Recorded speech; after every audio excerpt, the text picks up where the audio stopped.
This book is not about quick fixes or empty promises. It's about transformation, real, lasting change that begins with the small choices you make every single day. Most people underestimate the power of habits. They think success comes from motivation or luck, but in truth, your future is built quietly, step by step, through the routines you repeat when no one is watching. In Change Your Habits, you will learn how to break free from destructive cycles, build powerful habits that stick, and reshape your identity into the person you've always wanted to be. This isn't theory. It's a practical guide you can apply the moment you finish listening. If you've ever felt stuck, trapped in procrastination, or tired of promising yourself change only to fall back into the same patterns, this book will show you a way out. The habits you create today will become the life you live tomorrow. The voice of this audiobook is by Julian Vance. Chapter 1 of The Power of Habits. The invisible architecture of your life. Every morning, you wake up and begin a series of actions so automatic, so ingrained, that you barely register them as choices. You might reach for your phone before your feet touch the floor, brush your teeth in the same pattern you followed for years, or take the same route to work without conscious thought. These aren't random behaviors, they're habits, and they form the invisible architecture that shapes your entire existence. Habits are far more powerful than most people realize. They're not just small routines, they're the compound interest of self-improvement and the silent sculptors of our destiny. Research suggests that approximately 40% of our daily actions aren't actual decisions but habits operating on autopilot. This means that nearly half of what you do today you did yesterday, and you'll likely do tomorrow, all without deliberate thought. Consider this: if habits control 40% of your actions, then mastering your habits means mastering nearly half of your life. The implications are staggering. Your current life, your health, relationships, career success, financial situation, and overall happiness is largely the sum of your habits. Change your habits, and you literally change your life. What exactly is a habit? A habit is an automatic response to a specific situation. It's a behavior that has been repeated so many times that it becomes unconscious, requiring minimal mental effort to execute. Habits exist in a fascinating space between conscious choice and involuntary action. They're learned behaviors that become so deeply embedded in our neural pathways that they feel as natural as breathing. The word habit comes from the Latin habitus, meaning condition or appearance. This etymology reveals something profound. Our habits don't just describe what we do. They describe who we are. Your habits are the external manifestation of your internal condition, the visible evidence of your character. But here's what makes habits truly remarkable. They're completely learnable and completely changeable. Every habit you have, good or bad, was learned through repetition. This means that any habit can be unlearned and replaced with a better one. You are not stuck with your current patterns. You have the power to redesign the automatic systems that run your life. The neuroscience behind habit formation. To understand how to change habits, we must first understand how the brain creates them. The human brain is an energy-conserving machine, constantly looking for ways to save mental effort. When you first learned to drive a car, every action required intense concentration. You had to consciously think about pressing the accelerator, checking mirrors, steering, and coordinating all these actions simultaneously. It was mentally exhausting. But as you repeated these actions thousands of times, something remarkable happened in your brain. The neural pathways associated with driving became so well-traveled that they turned into superhighways of automatic response. Your brain literally changed its structure to make driving easier. This process is called myelination. The brain coats frequently use neural pathways with a fatty tissue called myelin, which makes signals travel faster and with less energy. This is why experienced drivers can navigate familiar routes while having deep conversations, listening to podcasts, or even daydreaming. The driving habits have become so automatic that they require minimal conscious attention. The brain has successfully automated the process to free up mental resources for other tasks. The basal ganglia, a cluster of brain structures deep in the cerebrum, plays a crucial role in habit formation. When you're learning a new behavior, your prefrontal cortex, the thinking part of your brain, is highly active, carefully monitoring each step. But as the behavior becomes habitual, activity shifts to the basal ganglia, which can execute the behavior with remarkable efficiency and minimal conscious oversight. This neurological process explains why habits feel so effortless once established, and why they can be so difficult to change. Your brain has literally rewired itself to make these behaviors automatic. Breaking a habit isn't just about willpower. It's about rewiring neural pathways that have been reinforced thousands of times. The habit loop, the blueprint of every habit. Every habit, no matter how complex or simple, follows the same neurological pattern called the habit loop. This loop consists of three distinct components: the cue, the routine, and the reward. Understanding this loop is crucial because it reveals the mechanism by which all habits operate and provides the blueprint for changing them. The cue. The cue is the trigger that initiates the habit. It's the environmental or internal signal that tells your brain to switch into automatic mode. Cues can take many forms: a specific time of day, a particular location, an emotional state, the presence of certain people, or the completion of another action. The smell of coffee might cue your morning routine. The sound of your phone buzzing might cue you to check social media, or feeling stressed might cue you to bite your nails.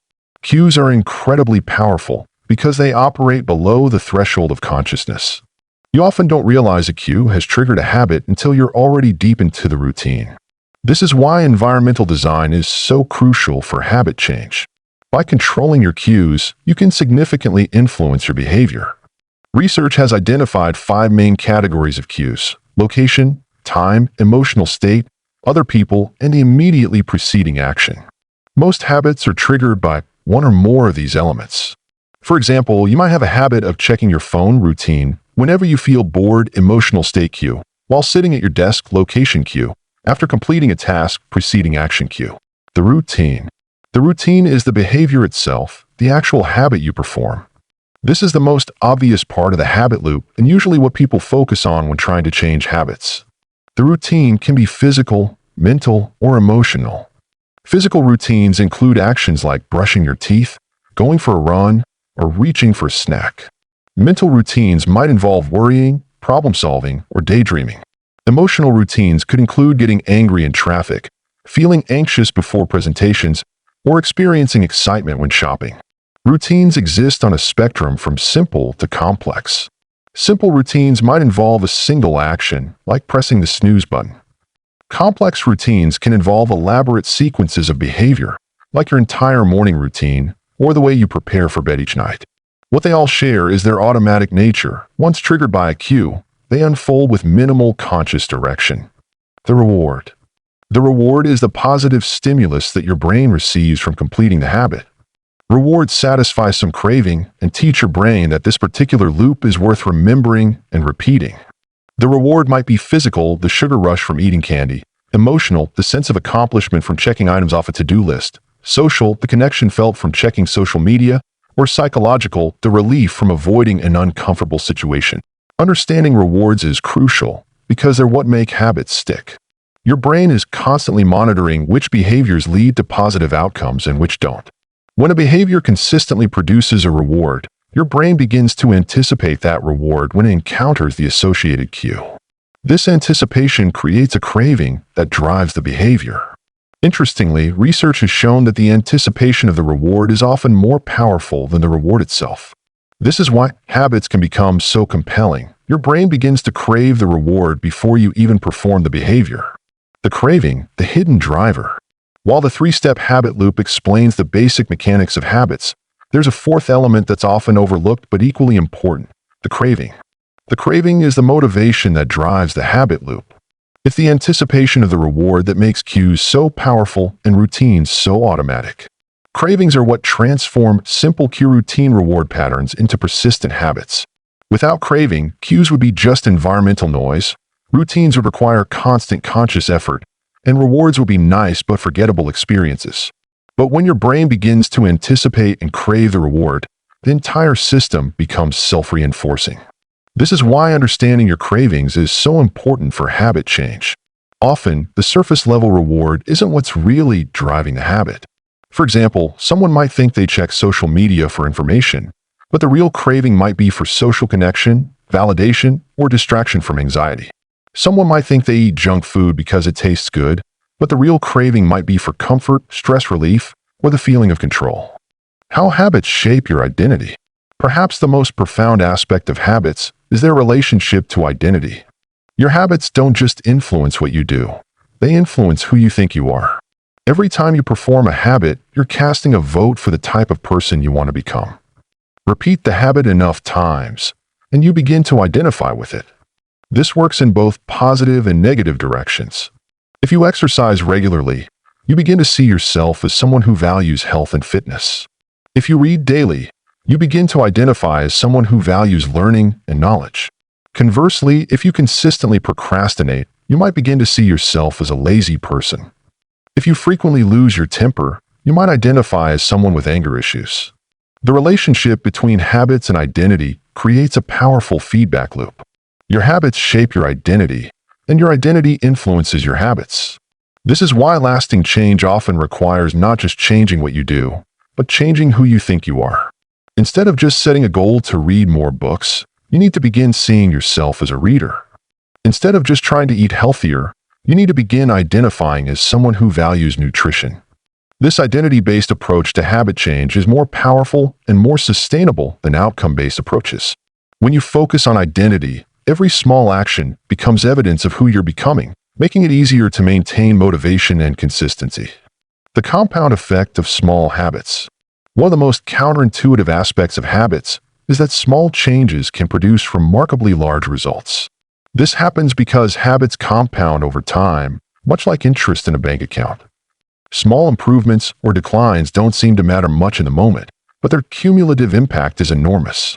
Imagine improving by just 1% every day for a year. If you start at 1.00 and improve by 1% daily, after 365 days, you'd be at 37.78, a 3,678% improvement. Conversely, if you decline by 1% daily for a year, you'd end up at 0.03, a 97% decline.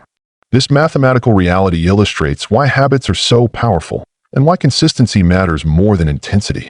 This compound effect explains why people often struggle with habit change. In the early stages, there's often a valley of disappointment where the work feels significant but the results seem minimal. You might eat healthy for a week and see no change in your appearance. You might meditate for a month and still feel stressed. You might save money for months and still feel financially insecure. But this initial period of minimal visible progress doesn't mean the habits aren't working. Like ice slowly heating from 25 to 31 degrees, all the work is happening below the surface. The breakthrough, the moment when ice becomes water at 32 degrees, appears sudden, but it's actually the result of all the accumulated effort that came before. Understanding this compound effect helps explain why successful people often seem to achieve results effortlessly. They're not necessarily more talented or motivated than others.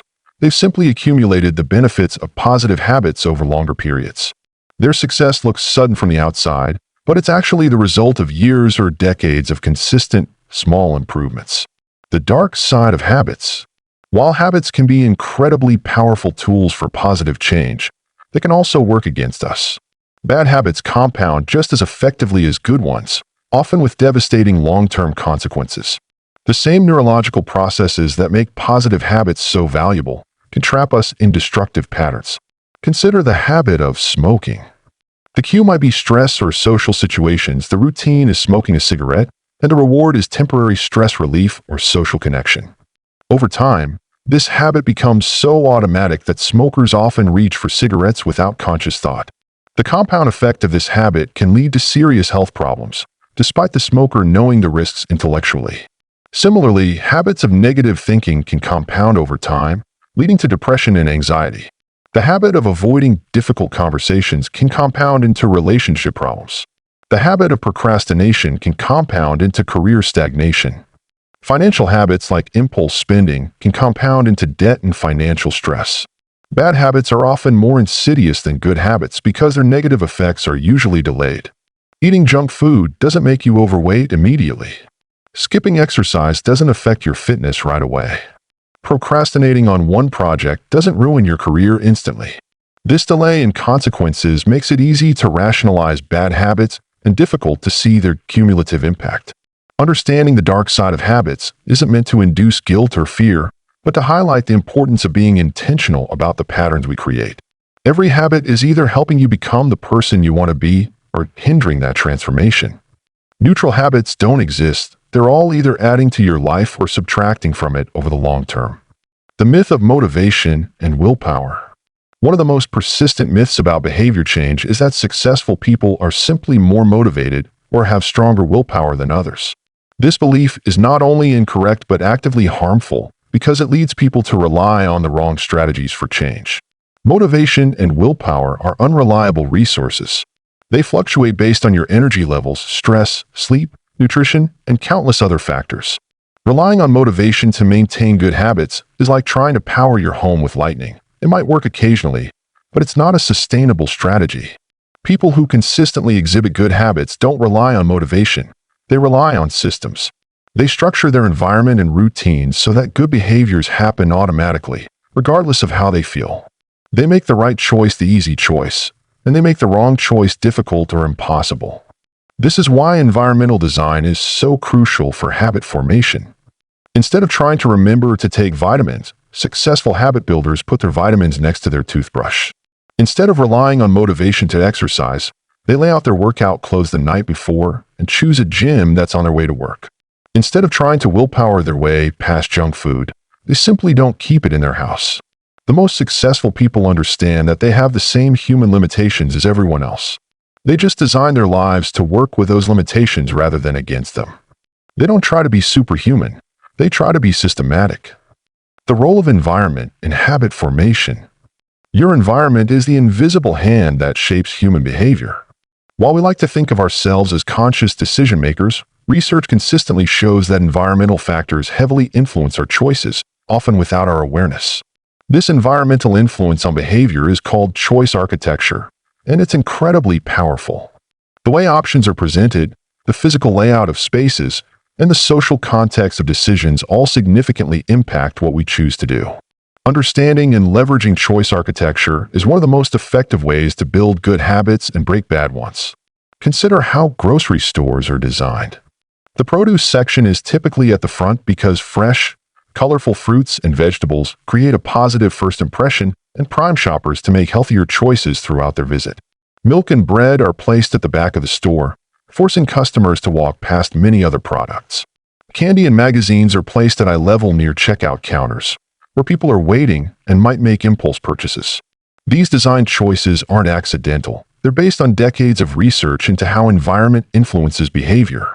The same principles that retailers use to influence purchasing behavior can be applied to personal habit formation.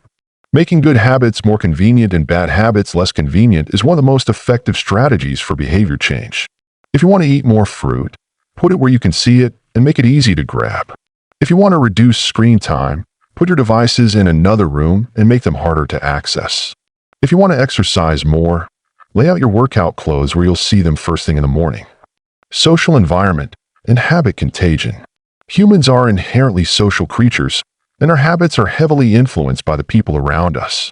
This social influence on behavior is so powerful that researchers have identified habit contagion, the tendency for habits to spread through social networks like infectious diseases. Studies have shown that habits spread through social networks in predictable patterns. If your close friends gain weight, you're more likely to gain weight. If your colleagues have strong work ethics, you're more likely to develop better work habits. If your family members exercise regularly, you're more likely to become physically active. This influence extends even to people you don't know personally. The habits of friends can affect your behavior. This social influence on habits occurs through several mechanisms. First, there's direct modeling. We naturally imitate the behaviors we see others perform. Second, there's social proof. We use others' behavior as evidence of what's normal or appropriate. Third, there's social pressure. Both explicit and implicit expectations from others can drive behavior change. Understanding the social nature of habits has important implications for behavior change. It suggests that changing your social environment might be one of the most effective ways to change your habits. This doesn't necessarily mean ending relationships with people who have bad habits, but it might mean seeking out new social connections that align with your desired behaviors. Joining groups of people who already have the habits you want to develop can accelerate your own habit formation. If you want to become a runner, join a running club.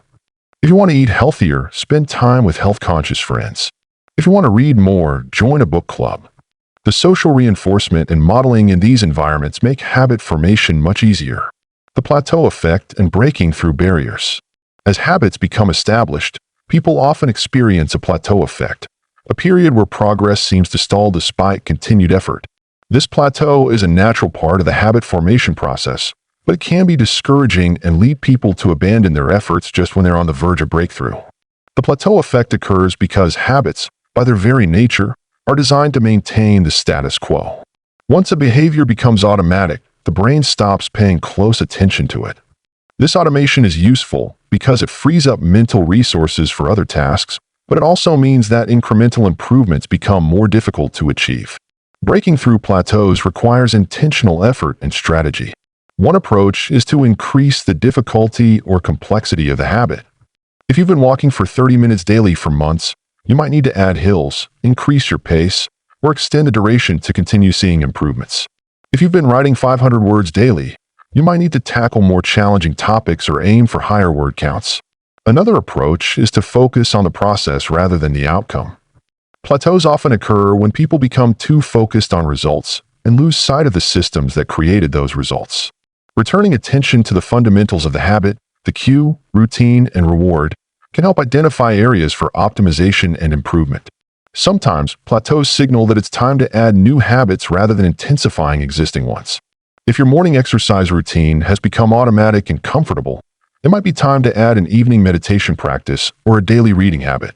The key is to continue challenging yourself while maintaining the positive patterns you've already established. Keystone habits, the triggers of widespread change. Some habits are more powerful than others. These keystone habits have the ability to trigger widespread positive changes across multiple areas of life. They're called keystone habits because, like the keystone in an arch, they support and enable other positive behaviors.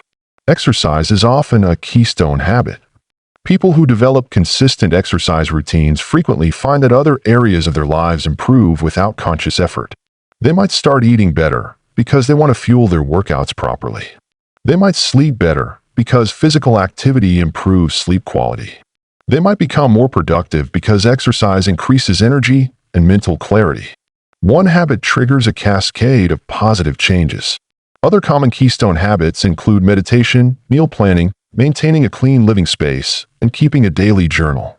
These habits tend to create positive spillover effects because they influence fundamental aspects of life like energy, focus, self-awareness, and environmental organization. Identifying and focusing on keystone habits can be a highly effective strategy for comprehensive life change. Instead of trying to overhaul multiple areas of life simultaneously, focusing on one or two keystone habits can create positive momentum that naturally extends to other behaviors. The future you're building. Every habit is a vote for the type of person you wish to become. With each repetition, you're not just performing an action, you're reinforcing an identity. You're literally sculpting the person you will be in the future through the choices you make today. This perspective transforms how we think about daily actions. That morning jog isn't just about burning calories. It's about becoming someone who values health. That daily reading session isn't just about acquiring information. It's about becoming someone who prioritizes learning. That act of kindness isn't just about helping someone else. It's about becoming someone who embodies compassion. The power of habits lies not in any single repetition, but in their cumulative impact over time. The person you are today is largely the result of the habits you've maintained over months, years, and decades. The person you'll be in the future is being determined by the habits you're building right now. Understanding this truth is both empowering and sobering. It's empowering because it means you have tremendous control over your future self through the habits you choose today. It's sobering because it means that neglecting good habits or allowing bad ones to persist will shape your future in ways you might not want. The great news is that you don't need to transform everything at once. Small changes, consistently applied, compound into remarkable results. The key is to start with awareness, understand the mechanics of how habits work, and then systematically apply that knowledge to build the life you want. Your habits are the compound interest of self-improvement. Starting today, you can begin earning that interest, one small action at a time. The future you're building with every choice, every repetition, every habit is entirely in your hands. Chapter 2: Breaking Bad Habits. Introduction: The hidden architecture of our lives. Every morning, you wake up and perform dozens of actions without conscious thought. You reach for your phone, brush your teeth in the same pattern, take the same route to work, and grab your usual coffee. These automatic behaviors, known as habits, comprise nearly 40% of our daily actions according to researchers at Duke University. While many habits serve us well, others silently sabotage our goals, drain our energy, and limit our potential. Bad habits are like invisible chains that grow stronger each day. They promise immediate comfort but deliver long-term consequences. Whether it's the afternoon sugar crash from mindless snacking, the regret after hours of social media scrolling, or the mounting stress from chronic procrastination, destructive patterns keep us trapped in cycles that feel impossible to break. The good news is that habits, being learned behaviors, can be unlearned and replaced. This chapter will equip you with scientifically backed strategies to identify your destructive patterns, understand why they persist, and systematically replace them with behaviors that align with your values and aspirations. Understanding the anatomy of bad habits. The habit loop revealed. Every habit, whether beneficial or harmful, follows a predictable neurological pattern called the habit loop. This three-part process consists of a cue, a routine, and a reward. Understanding this loop is crucial because it reveals the hidden mechanics behind even your most stubborn behaviors. The cue acts as a trigger that initiates the habit. It could be a specific time of day, an emotional state, a location, the presence of certain people, or a preceding action. For someone struggling with emotional eating, the cue might be feeling stressed after a difficult meeting. For a chronic procrastinator, it could be sitting down at their desk and immediately feeling overwhelmed. The routine is the behavior itself, the actual habit you perform. This is the most visible part of the loop and typically what people try to change through willpower alone. However, focusing solely on the routine without addressing the cue and reward is why most habit change attempts fail. The reward is the benefit your brain receives from completing the routine. This isn't always obvious or immediate. Sometimes the reward is a feeling of relief, a momentary escape from discomfort, or even just the satisfaction of completing a familiar pattern. Your brain craves this neurochemical payoff and will drive you to repeat the loop to obtain it.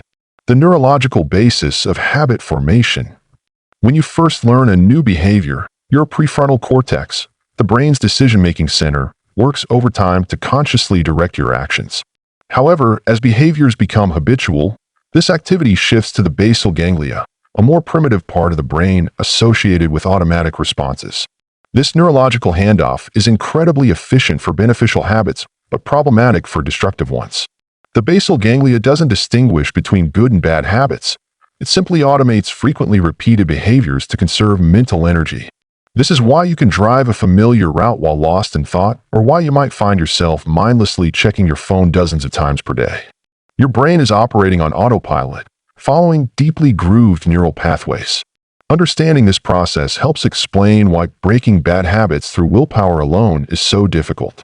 You're essentially asking your conscious mind to override an automated system that's designed to operate without conscious interference. This is why successful habit change requires strategic approaches that work with, rather than against, your brain's natural tendencies. Identifying your destructive patterns. The habit audit process. Before you can change your habits, you need to identify them clearly. Many destructive behaviors operate below the threshold of conscious awareness, making them difficult to address. Conducting a thorough habit audit brings these patterns into the light where you can examine and modify them. Begin by tracking your behaviors for 1 week without trying to change anything. Create a simple log where you record activities every hour, noting what you did, how you felt beforehand, and what triggered the behavior. Pay particular attention to moments when you feel frustrated with yourself or when you engage in behaviors that contradict your stated goals. Look for patterns in your data. Do you procrastinate most often in the afternoon? Do you reach for unhealthy snacks when you're bored or stressed? Do you find yourself doom-scrolling social media when you're avoiding a particular task? These patterns reveal the cues and rewards that drive your habits. Don't judge yourself during this process. Approach your habits with curiosity rather than criticism. Each destructive pattern developed for a reason, often as a coping mechanism for stress, uncertainty, or unmet needs. Understanding these underlying functions is essential for successful change. Common categories of destructive habits. Destructive habits typically fall into several categories, each with distinct characteristics and change strategies. Avoidance habits help you escape uncomfortable situations or emotions. Procrastination, perfectionism, and endless preparation often serve this function. While these behaviors provide temporary relief from anxiety or fear of failure, they ultimately increase stress and prevent growth. Comfort-seeking habits provide immediate pleasure or relief, but often have negative long-term consequences. This category includes emotional eating, excessive shopping, binge-watching television, and substance use. These habits exploit your brain's reward system, creating cycles of craving and temporary satisfaction followed by guilt or regret. Attention habits fragment your focus and mental energy. Constant phone checking, multitasking, and inability to concentrate deeply fall into this category. In our hyperconnected world, these habits have become epidemic, undermining productivity and the ability to engage meaningfully with work and relationships. Social habits involve interactions with others that drain your energy or compromise your values. This might include people-pleasing, gossiping, or consistently agreeing to commitments that overwhelm your schedule. These patterns often stem from fear of conflict or rejection, but ultimately damage both your well-being and your relationships.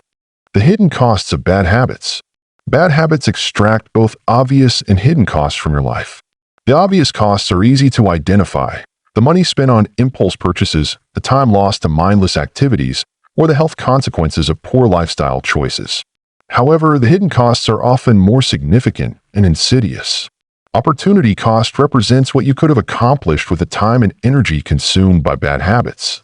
Every hour spent in mindless social media scrolling is an hour not spent developing skills, building relationships, or pursuing meaningful goals. These lost opportunities compound over time, creating an ever-widening gap between where you are and where you could be. Mental energy depletion is another hidden cost. Bad habits often require mental resources to manage their consequences: the stress of running late due to procrastination, the guilt from breaking commitments to yourself, or the cognitive load of managing lies told to avoid responsibilities. This constant background stress reduces your capacity for creative thinking, problem-solving, and emotional regulation. Identity erosion occurs when your actions consistently contradict your values and aspirations. Each time you engage in a behavior you know is counterproductive, you send a message to yourself about who you are and what you're capable of. Over time, this can lead to learned helplessness and a diminished sense of personal agency. The psychology behind persistent bad habits. Why willpower isn't enough. Most people approach habit change by relying on willpower, the conscious effort to force themselves to behave differently. While willpower can be effective for short periods, it's not a sustainable solution for long-term habit change. Understanding why willpower fails helps explain why you need more sophisticated strategies. Willpower operates like a muscle that becomes fatigued with use. Throughout the day, you make countless decisions that drain this mental resource. By evening, when many bad habits are most tempting, your willpower reserves are often depleted. This is why you might eat well all day, only to binge on junk food at night, or why you might be productive at work but spend hours mindlessly browsing the internet when you get home. Stress further depletes willpower and makes you more likely to default to habitual behaviors. When you're overwhelmed, tired, or emotionally triggered, your brain seeks the comfort of familiar patterns, even if those patterns are ultimately harmful. This is why people often relapse into old habits during particularly challenging periods of their lives. The all-or-nothing mentality that often accompanies willpower-based approaches sets you up for failure. When you inevitably slip up, and you will, because you're human, you're likely to view this as evidence that you lack self-control. This leads to what researchers call the "what the hell" effect, where a small slip becomes an excuse for completely abandoning your efforts. The role of identity and self-concept. Your habits are deeply intertwined with your sense of identity. You don't just perform behaviors, you identify with them. You might see yourself as someone who always runs late, a perfectionist, or not a morning person. These identity-based beliefs become self-fulfilling prophecies that make habit change more difficult. When your desired behavior conflicts with your current identity, you experience cognitive dissonance, an uncomfortable mental tension that your brain seeks to resolve. Often, it's easier to abandon the new behavior than to update your self-concept. This is why someone who identifies as not athletic might unconsciously sabotage their exercise routine, or why someone who sees themselves as disorganized might resist systems that could help them become more structured. Successful habit change often requires identity shifts that happen gradually through consistent action. Rather than trying to completely reinvent yourself overnight, focus on taking actions that align with your desired identity. Each time you choose the healthier option, you're casting a vote for the type of person you want to become. Language plays a crucial role in identity formation. Instead of saying, "I'm trying to quit smoking," say, "I'm a non-smoker." Instead of "I'm trying to exercise more," say, "I'm someone who prioritizes their health." This subtle shift in language helps align your self-concept with your desired behaviors. Understanding emotional triggers. Many bad habits serve as emotional regulation strategies. They provide temporary relief from uncomfortable feelings like stress, boredom, loneliness, or anxiety. Until you develop healthier ways to manage these emotions, you'll continue gravitating toward familiar coping mechanisms. Emotional eating often stems from the association between food and comfort established in childhood. When you're stressed or sad, your brain remembers that certain foods provided relief in the past and drives you toward those options. The temporary mood boost from sugar or fat reinforces this pattern, making it increasingly automatic. Procrastination frequently serves as an anxiety management strategy. When faced with a challenging or uncertain task, delay provides temporary relief from the discomfort of not knowing how to proceed or fear of failure. However, this relief is short-lived and ultimately increases anxiety as deadlines approach and consequences mount. Social media and other digital habits often address loneliness or the need for social connection and validation. The intermittent reinforcement schedule of likes, comments, and messages creates powerful psychological hooks that keep you checking for updates. Understanding these underlying needs helps you find healthier ways to meet them. Strategies for breaking bad habits. The substitution method. One of the most effective approaches to breaking bad habits is substitution, replacing the problematic routine with a healthier alternative while keeping the same cue and reward. This method works with your brain's existing neural pathways rather than trying to eliminate them entirely. To implement substitution effectively, first identify the cue and reward for your unwanted habit. If you mindlessly snack when you're bored at work, the cue is the feeling of boredom, and the reward might be the stimulation and brief pleasure from eating. Instead of trying to eliminate boredom, which is unrealistic, you can substitute the snacking routine with something else that provides similar stimulation, perhaps doing a brief crossword puzzle, taking a short walk, or engaging in a creative activity. The key to successful substitution is ensuring your alternative behavior provides a comparable reward. If your original habit offered stress relief, your substitute must also address stress. If it provided social connection, your alternative should meet that need. If the rewards don't match, you'll likely revert to the original behavior. Start with small substitutions before attempting major changes. If you're trying to reduce social media use, you might begin by substituting just one daily check with reading a few pages of a book. As this becomes automatic, you can gradually expand the substitution to more instances throughout the day. Environmental design. Your environment plays a crucial role in habit formation and maintenance. By strategically modifying your surroundings, you can make good choices easier and bad choices harder. This approach reduces reliance on willpower by removing temptations and creating helpful cues for desired behaviors. For habits you want to eliminate, increase friction by making them more difficult to perform. If you want to reduce mindless phone use, charge your device in another room overnight and use a traditional alarm clock.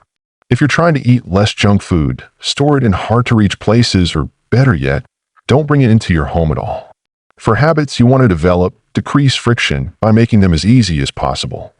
If you want to exercise more, lay out your workout clothes the night before and keep your equipment visible.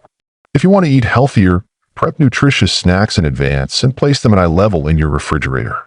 Visual cues can powerfully influence behavior.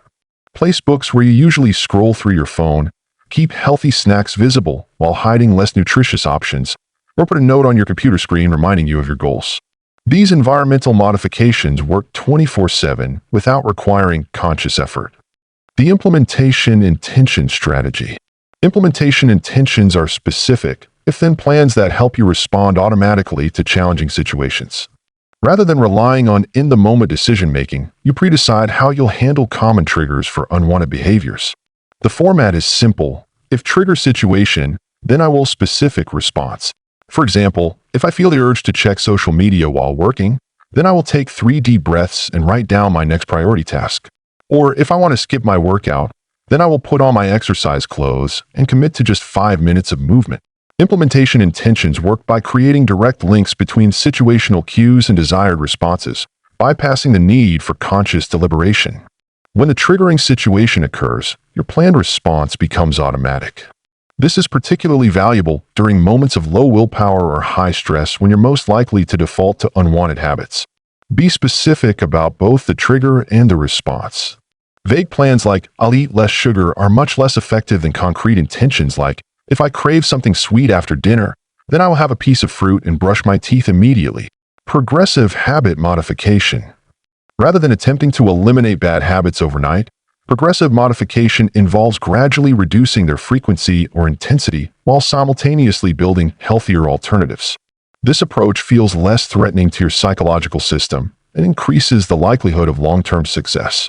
If you're trying to reduce excessive social media use, you might start by implementing one phone-free hour each day, gradually expanding this period as it becomes comfortable. If you're addressing emotional eating, you might begin by eating mindfully during one meal per day, slowly extending this practice to other eating occasions. The concept of harm reduction can be valuable here. If you can't eliminate a bad habit entirely, look for ways to make it less damaging. If you can't stop stress eating completely, you might substitute healthier snacks for junk food. If you can't eliminate procrastination, you might reduce it by breaking large tasks into smaller, less overwhelming pieces. Track your progress to maintain motivation and identify patterns. Use a simple habit tracker or journal to note when you successfully choose alternatives to your unwanted behaviors. Celebrate small victories.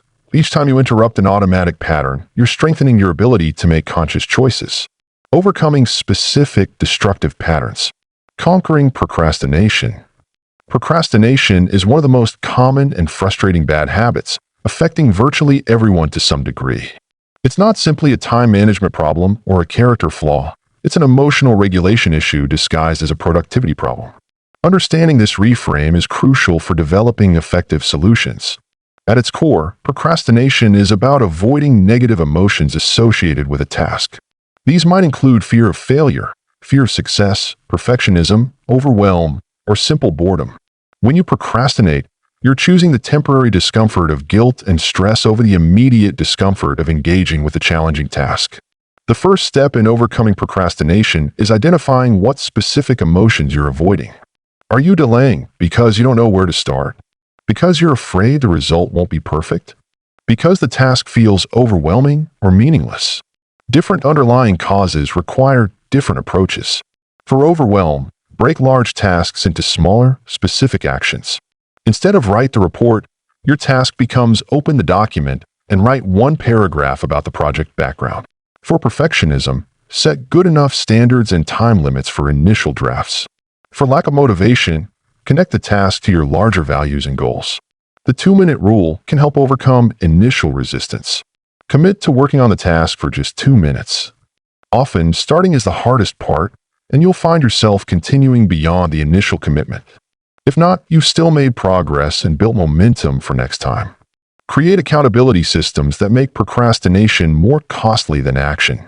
Share your deadlines with others, work alongside productive people, or use apps that block distracting websites during designated work periods. External structure can compensate for internal resistance. Breaking addiction cycles. Whether dealing with substance dependencies, behavioral addictions like gambling or shopping, or problematic relationships with food or technology, addiction represents the extreme end of the habit spectrum. The basic principles of habit change still apply, but additional considerations are necessary. Addiction hijacks your brain's reward system, creating powerful cravings and making alternatives seem less appealing.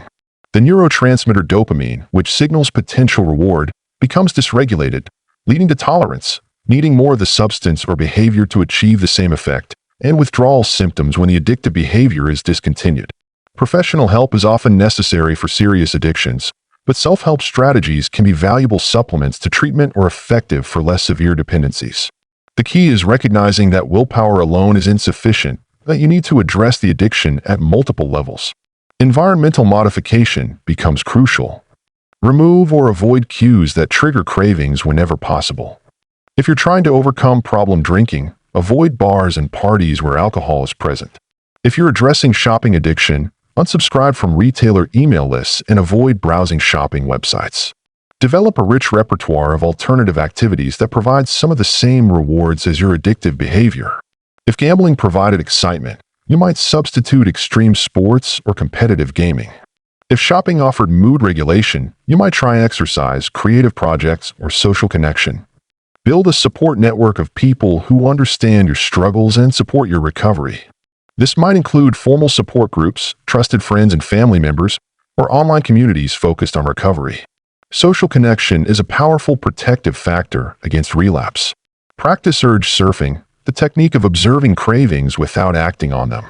Recognize that urges are temporary experiences that will pass if you don't feed them with action. Mindfulness meditation and deep breathing can help you ride out difficult moments without relapsing. Eliminating negative thought patterns. Negative thinking habits can be just as destructive as behavioral patterns, undermining your confidence, relationships, and quality of life. Common patterns include catastrophizing, assuming the worst will happen, all-or-nothing thinking, seeing situations in black and white, and rumination, repetitively focusing on problems without seeking solutions. Cognitive behavioral therapy techniques are particularly effective for changing thought patterns. Start by increasing awareness of your habitual thoughts through mindful observation. Many negative thoughts occur so automatically that you don't consciously notice them, but they still affect your mood and behavior. Challenge negative thoughts by asking questions like, is this thought actually true? What evidence supports or contradicts this belief? How would I advise a friend having this same thought? What's a more balanced way to view the situation? This process helps you develop more realistic and helpful perspectives. Practice thought substitution by developing alternative responses to common negative thought patterns.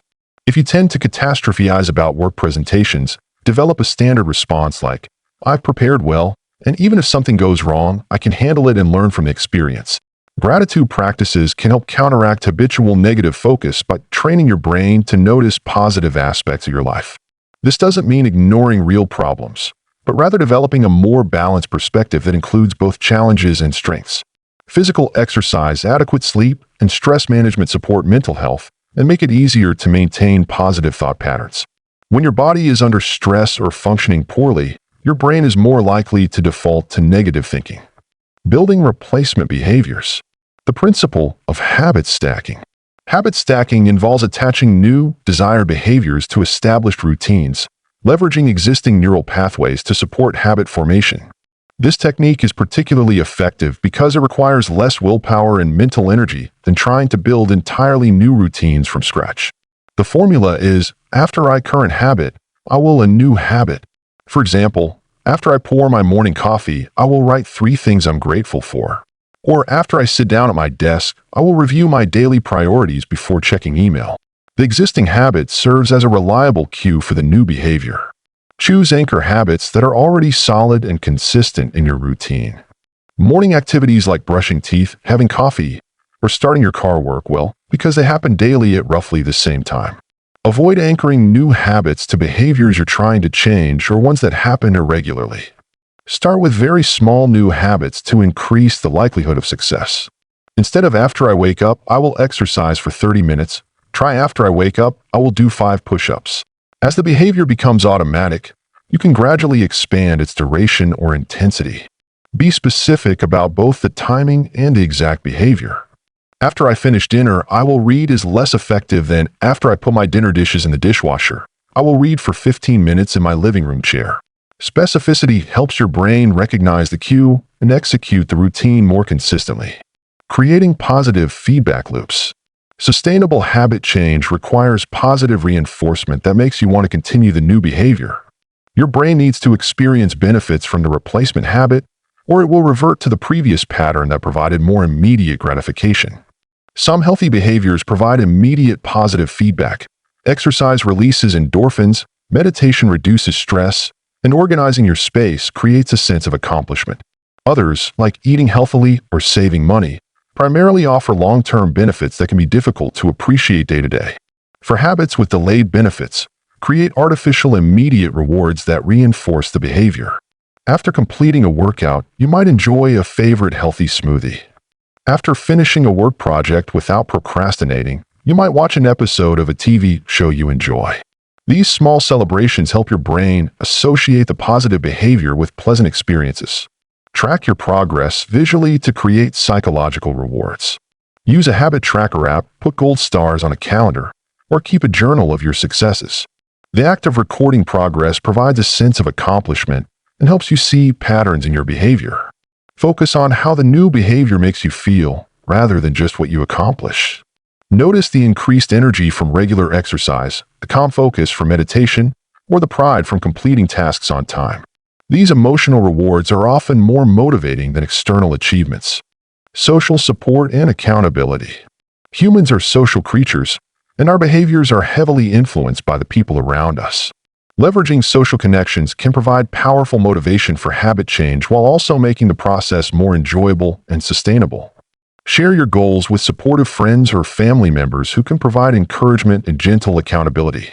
Be specific about the type of support you need. Do you want someone to check in on your progress, join you in the new behavior, or simply listen when you're struggling?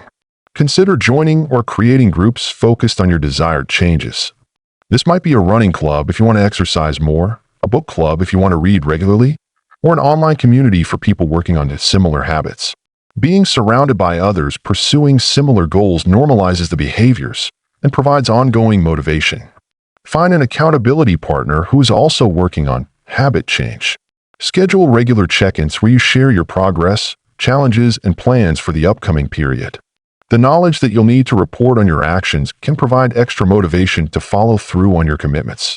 Be selective about who you share your goals with. While social support is valuable, some people may unconsciously sabotage your efforts if your changes threaten their comfort with the status quo. Share your aspirations with people who genuinely want to see you succeed. Long-term maintenance and relapse prevention. Understanding the change process. Habit change is not a linear process. Most people experience setbacks, plateaus, and periods of rapid progress. Understanding these natural phases helps you maintain perspective and continue moving forward even when progress seems slow or inconsistent. The initial enthusiasm phase typically lasts a few days to a few weeks. During this period, motivation is high and the new behavior feels exciting and manageable. However, this phase inevitably ends as the novelty wears off and real-life challenges emerge. The struggle phase is when most people abandon their habit change efforts. The new behavior starts feeling difficult or boring, old patterns reassert themselves, and you may question whether the change is worth the effort.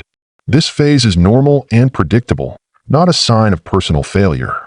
The integration phase occurs when the new behavior starts feeling more natural and requires less conscious effort. You may still experience occasional resistance or setbacks, but the behavior is becoming genuinely habitual rather than forced. Expect this process to take longer than popular culture suggests. While some simple habits can become automatic in a few weeks, more complex changes, especially those replacing deeply ingrained patterns, may take months or even years to fully solidify. Developing relapse recovery skills. Rather than viewing slips as failures, treat them as learning opportunities that provide valuable information about your triggers, vulnerabilities, and the effectiveness of your strategies. A single relapse doesn't undo all your progress unless you allow it to derail your entire effort. Develop a specific plan for handling setbacks before they occur. What will you do if you procrastinate on an important project after weeks of being productive? How will you respond if you binge eat after maintaining healthy eating patterns? Having predetermined responses reduces the likelihood that a small slip will become a major relapse. The reset mentality can be more helpful than the street mentality. Instead of focusing on maintaining perfect consistency, which creates an all-or-nothing dynamic, focus on how quickly you can return to your desired behavior after a slip. Someone who gets back on track within hours has effectively maintained their habit despite the temporary lapse. Analyze your relapses to identify patterns and improve your strategies. Did the slip occur during a particularly stressful period? In a specific environment? Around certain people? Use this information to strengthen your approach rather than beating yourself up for being imperfect. Practice self-compassion when setbacks occur. Harsh self-criticism increases stress and makes you more likely to abandon your efforts entirely. Treat yourself with the same kindness you would show a good friend facing similar challenges. Creating systems for continuous improvement. Long-term success requires ongoing attention and refinement. As your life circumstances change, your habits may need adjustment to remain effective and relevant.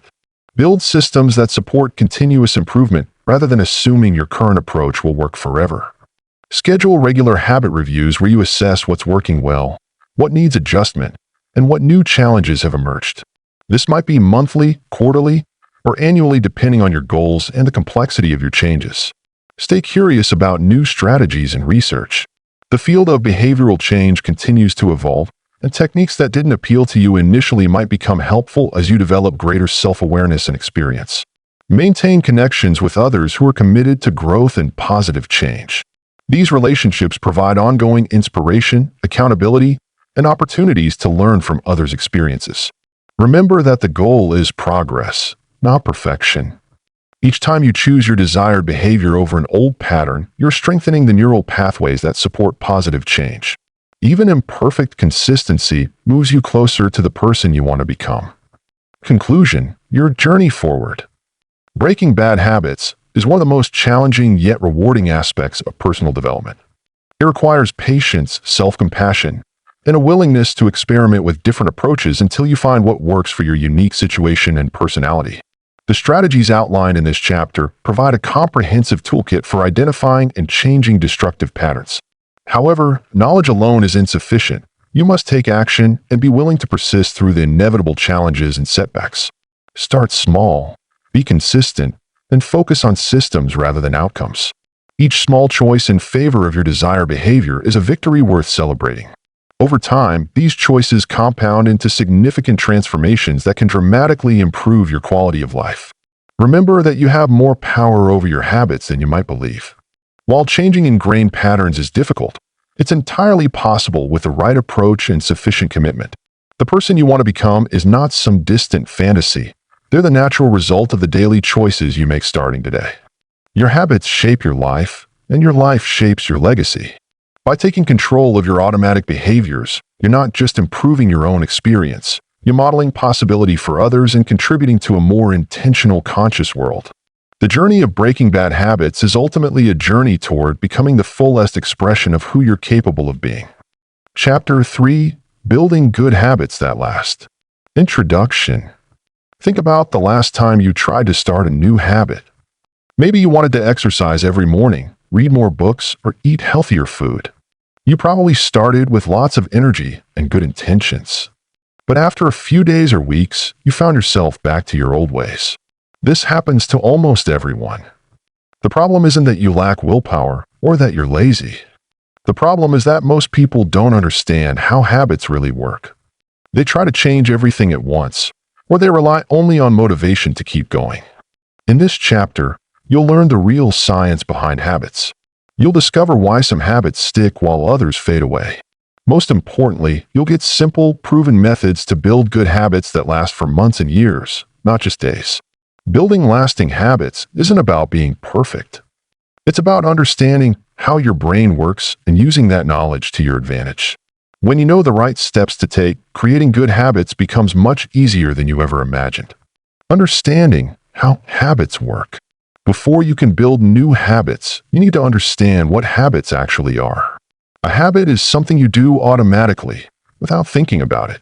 When you brush your teeth before bed or check your phone when you wake up, you're following a habit. Your brain loves habits because they save energy. Instead of making decisions about every small action, your brain can run on autopilot for things you do regularly.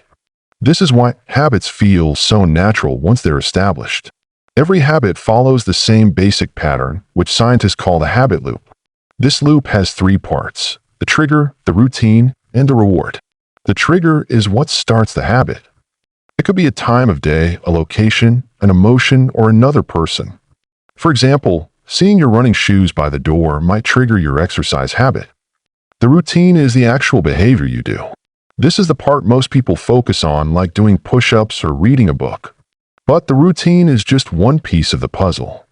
The reward is what your brain gets from completing the habit.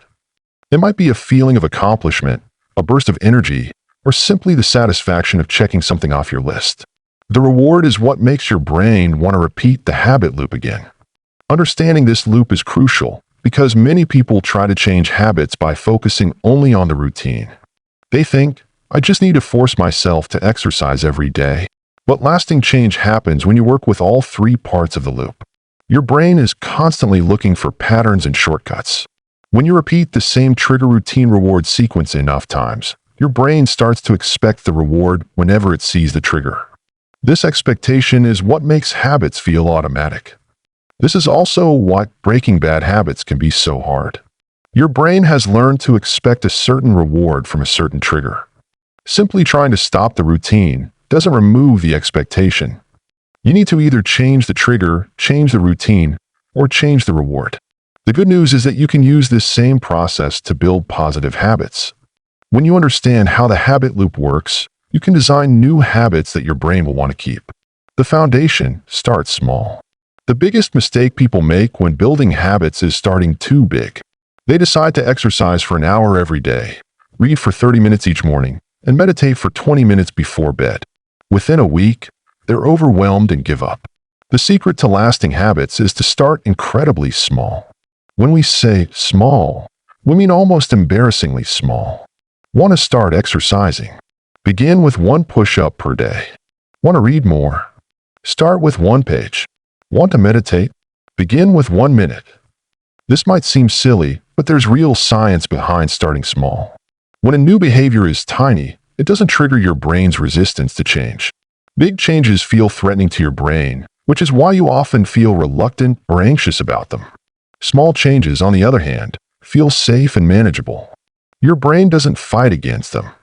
This means you're much more likely to actually do the behavior, which is the most important part. Many people worry that starting small won't give them results. But here's what they miss. The goal in the beginning isn't to get results.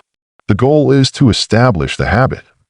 Once the habit is established, you can always make it bigger. Think of it like planting a seed. You don't plant a seed and expect a full tree the next day. You water it consistently and let it grow slowly. Habits work the same way. The small daily actions compound over time into big results. Starting small also builds your confidence. Every time you complete your tiny habit, you prove to yourself that you can keep commitments. This builds what researchers call self-efficacy, your belief in your ability to succeed. When you start with 1 push-up and do it for a week, you feel successful. This success makes you more likely to continue and eventually add more. But if you start with 50 push-ups and fail after 3 days, you feel like a failure, which makes you less likely to try again. Remember, you can always do more than your minimum. If you commit to 1 push-up but feel like doing 10, go ahead. But having a tiny minimum means you'll never feel like the task is too big to handle. The key is consistency over intensity. It's better to do 1 push-up every day for a month than to do 50 push-ups twice and then quit. The daily repetition is what builds the neural pathways that make habits automatic. Choosing your triggers wisely. Triggers are the spark that starts your habit loop. Without a clear trigger, even the best intentions often fail. You might want to read more books, but if you don't have a specific trigger that reminds you to read, you'll probably forget. The best triggers are things that already happen in your routine. These are called existing habits or anchor habits.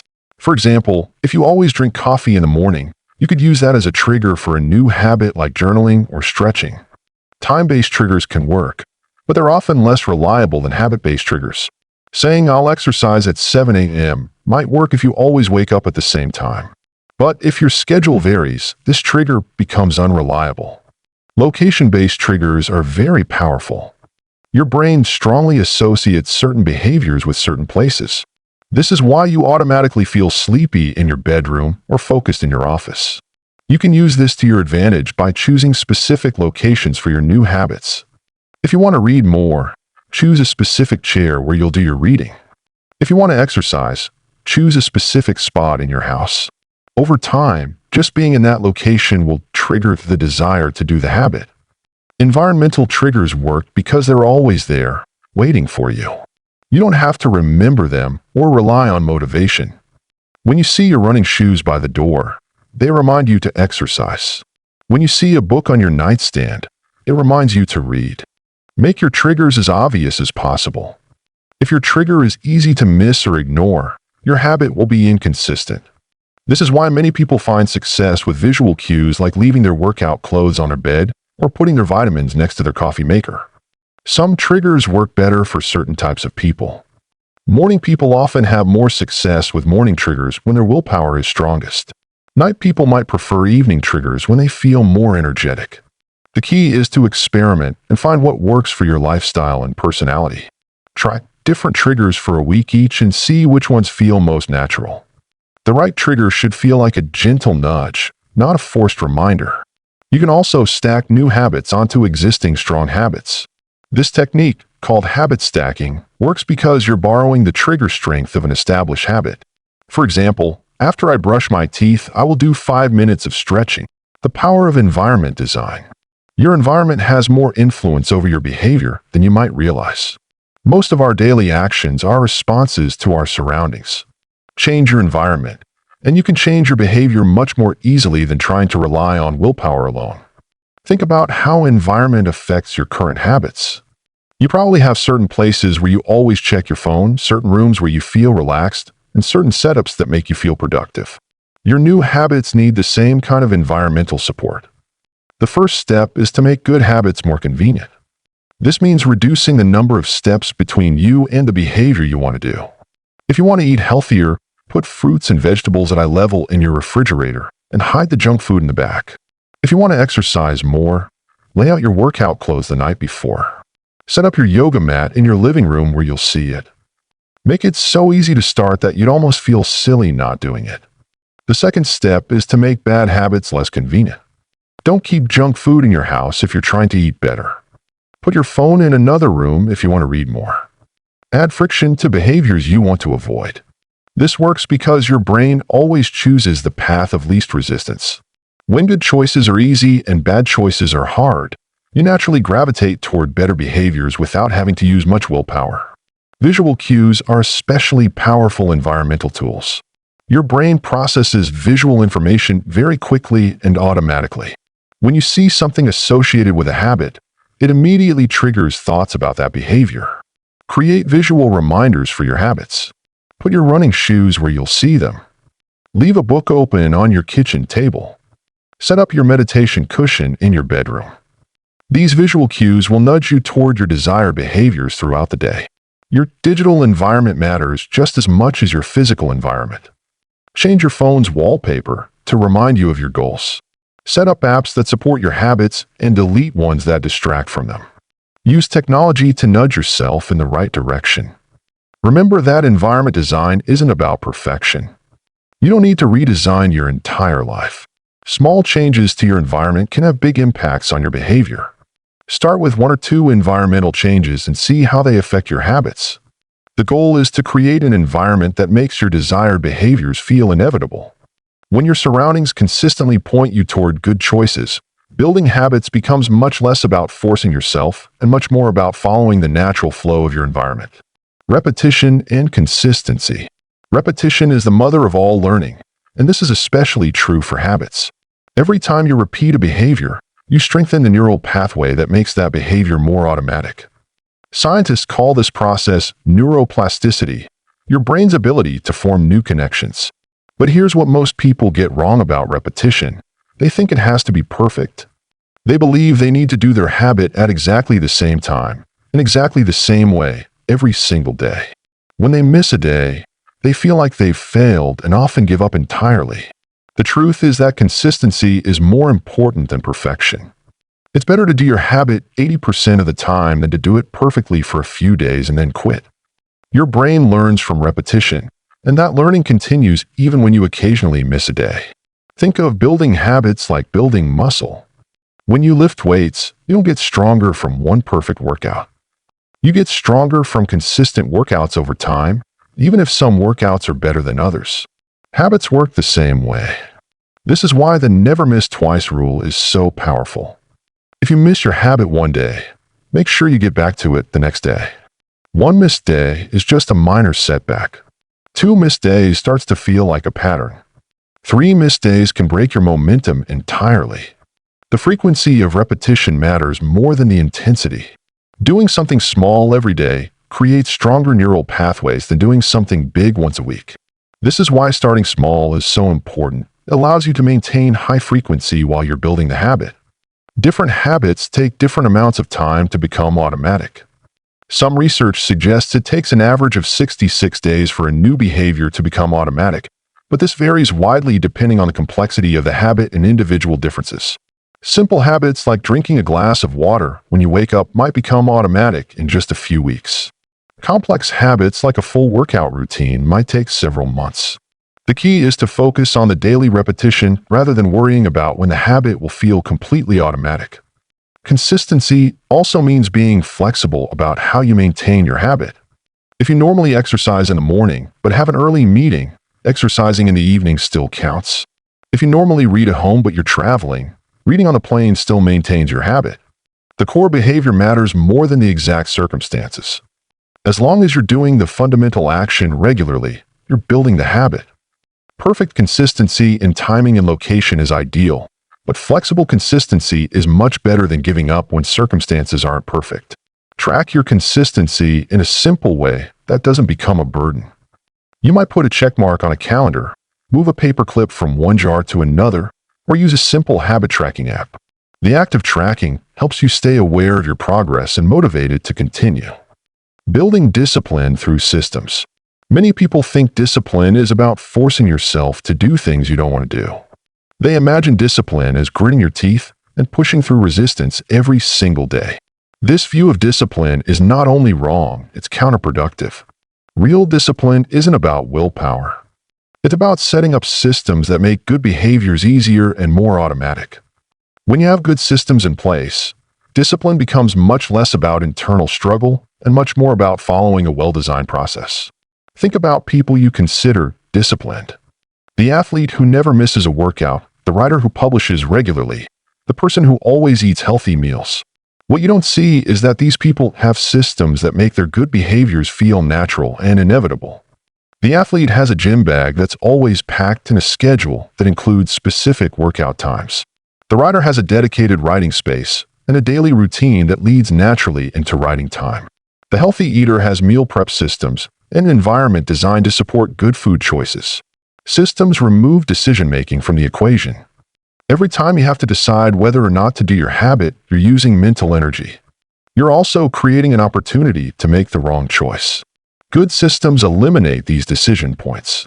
For example, instead of deciding each morning whether to exercise, you could create a system where your workout clothes are laid out the night before, your gym bag is packed, and you go to the gym immediately after breakfast. This system removes multiple decision points and makes exercise feel like the natural next step. The key to building disciplined systems is to make them as simple and specific as possible. Vague systems like eat healthier don't work because they require too many decisions. Specific systems like eat a salad for lunch every weekday are much more effective. Your system should also be designed around your natural energy patterns. If you're a morning person, build important habits into your morning routine when your willpower is strongest. If you're more focused in the evening, schedule your most important habits for that time. Start by systematizing one habit at a time. Trying to create systems for multiple habits simultaneously can be overwhelming. Once one system is working smoothly and feels automatic, you can add systems for additional habits. Good systems also include recovery protocols. What will you do if you miss a day? How will you get back on track after a vacation or a busy period? Planning for these situations ahead of time makes it much easier to maintain consistency over the long term. Remember that systems should serve you, not the other way around. If a system isn't working, change it. If it feels too rigid, add flexibility. The best system is the one you'll actually follow consistently. The role of focus in habit formation. Focus is crucial for habit formation, but not in the way most people think. Many people believe they need to focus intensely on their new habit all day long, constantly reminding themselves to do it and thinking about their progress. This kind of intense focus actually works against habit formation. When you're constantly thinking about a habit, it never becomes automatic. Automatic behaviors happen without conscious thought, which means the goal is eventually to stop thinking about them so much. The right kind of focus for habit formation is more like a gentle, consistent attention. You want to be clear about what you're doing and why, but you don't want to make it the center of your entire mental universe. Start by focusing clearly on your habit during the first few weeks. This means being very specific about when, where, and how you'll do the behavior. Write it down. Visualize yourself doing it. This initial focus helps establish clear neural pathways. But as the habit starts to feel more natural, gradually reduce your conscious focus on it. Let it fade into the background of your daily routine. This allows the behavior to become more automatic and creates mental space for building additional habits. Focus also means concentrating on one habit at a time. Your brain has limited capacity for building new neural pathways. When you try to establish multiple habits simultaneously, you dilute your focus and reduce your chances of success with any of them. This doesn't mean you can only have one good habit in your life. It means you should only be actively building one new habit at a time. Once a habit feels automatic and requires little conscious effort, you can begin building the next one. Quality focus is more important than quantity focus. Spending 5 minutes of clear, intentional attention on your habit is better than spending an hour thinking about it while distracted. When you do focus on your habit, be fully present and engaged. Focus also involves paying attention to what works and what doesn't. Notice when you feel most motivated to do your habit. Notice what triggers make it easier or harder. Notice what rewards feel most satisfying. This awareness helps you refine your approach over time. Use your focus strategically. Focus intensely during the planning phase when you're designing your habit. Focus clearly during the early implementation phase when you're establishing the routine. Then gradually let your focus relax as the habit becomes more automatic. The ultimate goal is to build habits that run in the background of your life, supporting your larger goals without requiring constant mental energy. This happens when you use your focus wisely during the formation process and then allow the habit to become part of your automatic behavioral repertoire. Creating lasting rewards. Rewards are what make your brain want to repeat a behavior. Without some kind of positive experience, your brain has no reason to remember and repeat a habit loop. Understanding how to create effective rewards is crucial for building habits that stick. Many people make the mistake of relying only on long-term rewards. They think, I'll exercise because I want to be healthy in 20 years. But your brain doesn't work that way. Your brain needs immediate rewards to reinforce behavior patterns. This doesn't mean the long-term rewards aren't important. They provide the motivation to start building the habit. But immediate rewards are what make your brain want to repeat the behavior tomorrow and the day after that. The best immediate rewards are intrinsic. They come naturally from doing the behavior itself. When you exercise, you might feel energized or accomplished. When you read, you might feel relaxed or learn something interesting. These natural rewards are powerful because they're automatic. But sometimes natural rewards aren't enough, especially when you're first building a habit. In these cases, you can add external rewards to reinforce the behavior. The key is to make these rewards immediate and closely tied to completing the habit. Small rewards work better than big ones for habit formation. Having a cup of special tea after your morning reading session is more effective than promising yourself a vacation after a month of reading. Small rewards can be repeated consistently, which is what builds neural pathways. The reward should celebrate the identity you're building, not just the behavior you completed. Instead of thinking, I did my workout, so I deserve this cookie, think, I'm becoming someone who takes care of their health, and I'm proud of that commitment. Social rewards are particularly powerful for many people. Sharing your progress with a friend, posting about your habit on social media, or joining a group of people with similar goals can provide consistent positive reinforcement. Be careful with external rewards that contradict your habit's purpose. Rewarding yourself for exercising by eating junk food sends mixed signals to your brain. The reward should align with the type of person you're becoming through the habit. As your habit becomes more established, you can gradually reduce external rewards and rely more on intrinsic ones. The goal is eventually to do the behavior because it feels good and right, not because you get a treat afterward. Pay attention to how different rewards affect your motivation. Some people are motivated by progress tracking, others by social recognition, others by small personal treats. Experiment to find what works best for your personality and situation. The most lasting rewards are the ones that strengthen your identity as the type of person who does this behavior. Each time you complete your habit, you're proving to yourself that you're someone who keeps commitments and takes care of themselves. This identity-based reward becomes more powerful over time. Overcoming common obstacles.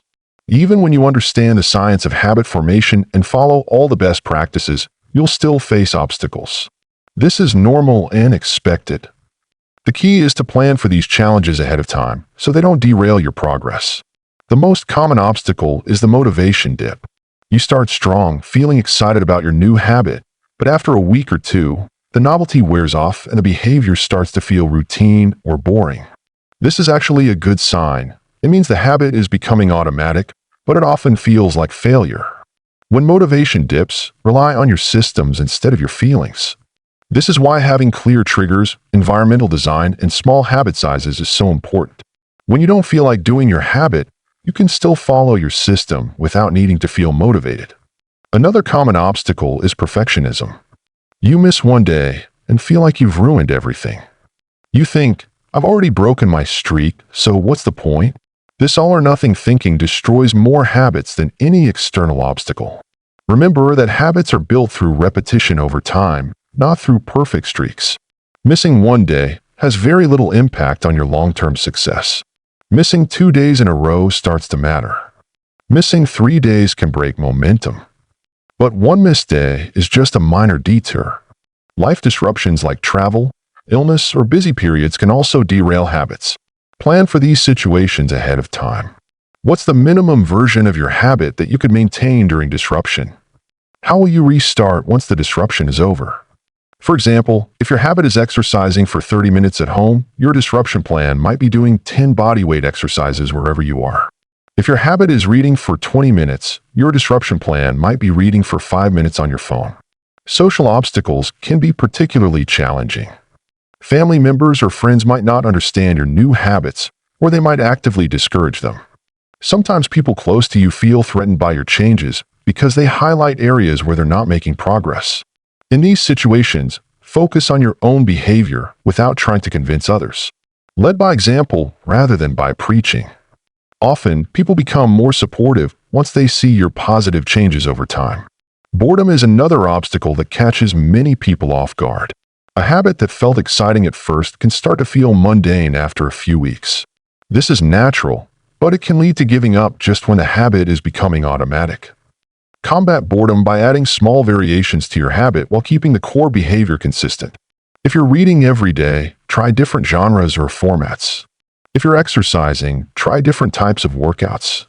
The key is to vary the details while maintaining the fundamental pattern. Sometimes external circumstances change in ways that make your original habit plan impractical. Maybe you move to a new house, change jobs, or have a major life event. Instead of abandoning the habit entirely, adapt it to your new circumstances. The core principle remains the same. Start small, use clear triggers, design your environment, and focus on consistency over perfection. The specific implementation can change while the underlying habit-building process stays the same. Putting it all together, your action plan. Now that you understand the science and strategies behind building lasting habits, it's time to create a concrete action plan. The key to success is implementing these concepts systematically rather than trying to do everything at once. Start by choosing just one habit to focus on. This might be difficult if you have multiple areas you want to improve, but remember that building one solid habit creates momentum and skills you can use for future habits. Choose a habit that will have the biggest positive impact on your life. This might be exercise for physical health, reading for mental growth, or meditation for emotional well-being. Pick something meaningful enough to sustain your motivation through the initial weeks. Make your habit incredibly small and specific. Instead of exercise more, choose do one push-up after I brush my teeth in the morning. Instead of eat healthier, choose eat one piece of fruit with lunch. Specific, small habits are much more likely to stick.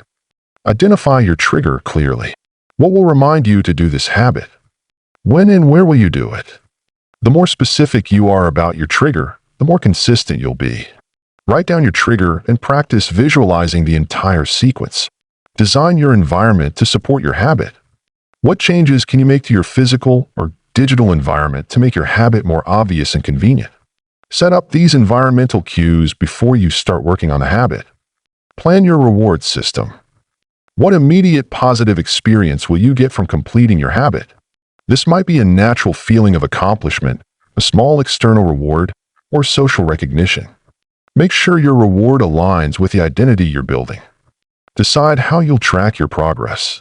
This could be as simple as putting a check mark on a calendar or as sophisticated as using a habit tracking app. Choose a tracking method that's simple enough to maintain consistently. Prepare for obstacles ahead of time. What will you do if you don't feel motivated? How will you handle disruptions to your routine? What's your plan for getting back on track if you miss a day? Having these answers ready makes it easier to overcome challenges. Set a specific start date and commit to practicing your habit for at least 30 days. This gives you enough time to see initial results and build some automaticity. Don't worry about making it permanent right away. Focus on building a solid foundation first. After 30 days, evaluate your progress and make adjustments. What's working well? What could be improved? How can you make the habit even more automatic or enjoyable? Use this information to refine your approach. Once your first habit feels automatic and requires little conscious effort, you can begin building a second habit using the same process. This gradual approach is more sustainable than trying to change everything at once. Remember that building lasting habits is a skill that improves with practice. Your second habit will be easier to build than your first. Your 10th habit will be easier than your second. Each successful habit builds your confidence and competence in creating positive change. The goal isn't to build perfect habits immediately. The goal is to build systems and skills that allow you to continuously improve your life over time. Start small, be consistent, and trust the process. Your future self will thank you for the foundation you're building today. Conclusion: building habits that last isn't about having perfect willpower or motivation. It's about understanding how your brain works and using that knowledge to create systems that make good behaviors automatic and effortless. The key principles are simple. Start small, use clear triggers, design your environment, focus on consistency over perfection, and celebrate progress along the way. When you apply these principles systematically, building positive habits becomes much easier than most people imagine. Remember that every expert was once a beginner. Every person with great habits started with their first small behavior change. The path to lasting transformation is built one small habit at a time, one day at a time, one choice at a time. The habits you build today will compound over months and years into remarkable results. Small daily actions might not seem significant in the moment, but they create the foundation for the life you want to live. Start today. Choose one small habit. Design your trigger and environment. Begin the process of becoming the person you want to be. Your future self is waiting for the gifts that only consistency and time can provide. Chapter 4: The Psychology of Change. Understanding your mind's resistance to change. Change is hard. You've probably noticed this yourself. You decide to start exercising, eating better, or waking up earlier. You feel motivated and ready. But then a few days or weeks later, you find yourself back to your old ways. You might blame yourself for lacking willpower or think you're just not the type of person who can change. The truth is, your brain is working exactly as it's supposed to. Your mind isn't fighting against you. It's trying to protect you. Understanding why your brain resists change is the first step to working with it instead of against it. Your brain loves patterns and routines. It's like having a super efficient assistant that automates everything you do regularly. When you brush your teeth, drive to work, or reach for your phone, you're not thinking about each step. Your brain has created pathways that make these actions automatic. This is actually amazing. It frees up your mental energy for more important decisions. But here's the problem. Your brain can't tell the difference between good habits and bad ones. It just sees patterns that have been repeated many times. So when you try to change a habit, your brain sees this as inefficient and potentially dangerous. It's like trying to convince your assistant to throw away a filing system they've spent years perfecting. Think about the last time you tried to change something significant in your life. Maybe you wanted to stop checking social media so much. At first, you probably felt good about the decision. But then your brain started sending signals, this feels wrong. Maybe just a quick check, everyone else is doing it. These aren't signs of weakness. They're your brain's way of trying to pull you back to familiar territory. This resistance happens because change requires mental energy. Your brain is always looking for ways to conserve energy, just like your body tries to conserve physical energy. When you do something new, your brain has to work harder. It has to create new pathways and connections. This feels uncomfortable, so your brain naturally pushes back toward what feels easy and familiar. The key insight is this: resistance to change is normal and expected. Once you understand this, you can prepare for it instead of being surprised by it. You can recognize the voice in your head that says, "This is too hard," as your brain doing its job, not as a sign that you should give up. The role of identity in change. One of the biggest barriers to change isn't about willpower or motivation. It's about identity. Deep down, you have beliefs about who you are and what kind of person you can become. These beliefs shape everything you do, often without you realizing it. If you see yourself as someone who isn't athletic, you'll struggle to maintain an exercise routine.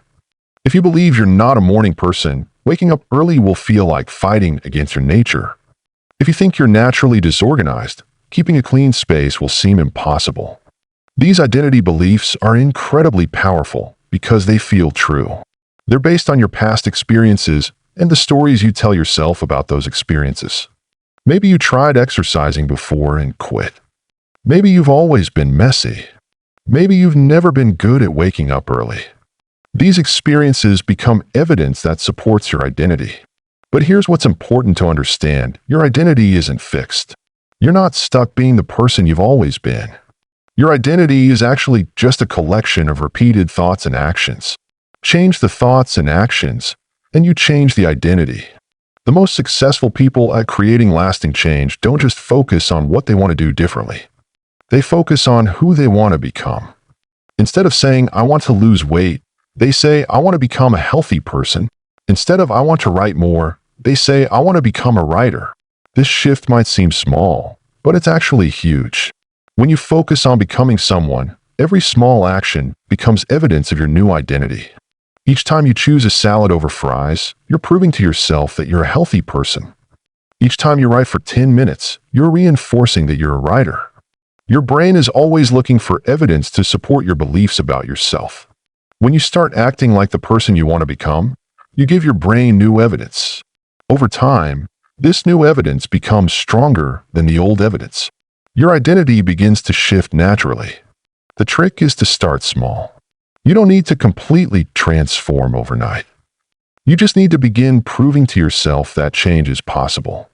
Every small win matters because it's not just about the action itself, it's about what that action says about who you are. Understanding motivation, the fuel that runs out. Most people think motivation is like a switch. You either have it or you don't. When you feel motivated, change seems easy. When motivation disappears, everything feels impossible. This leads to a cycle where you start strong, lose steam, and then blame yourself for not having enough motivation.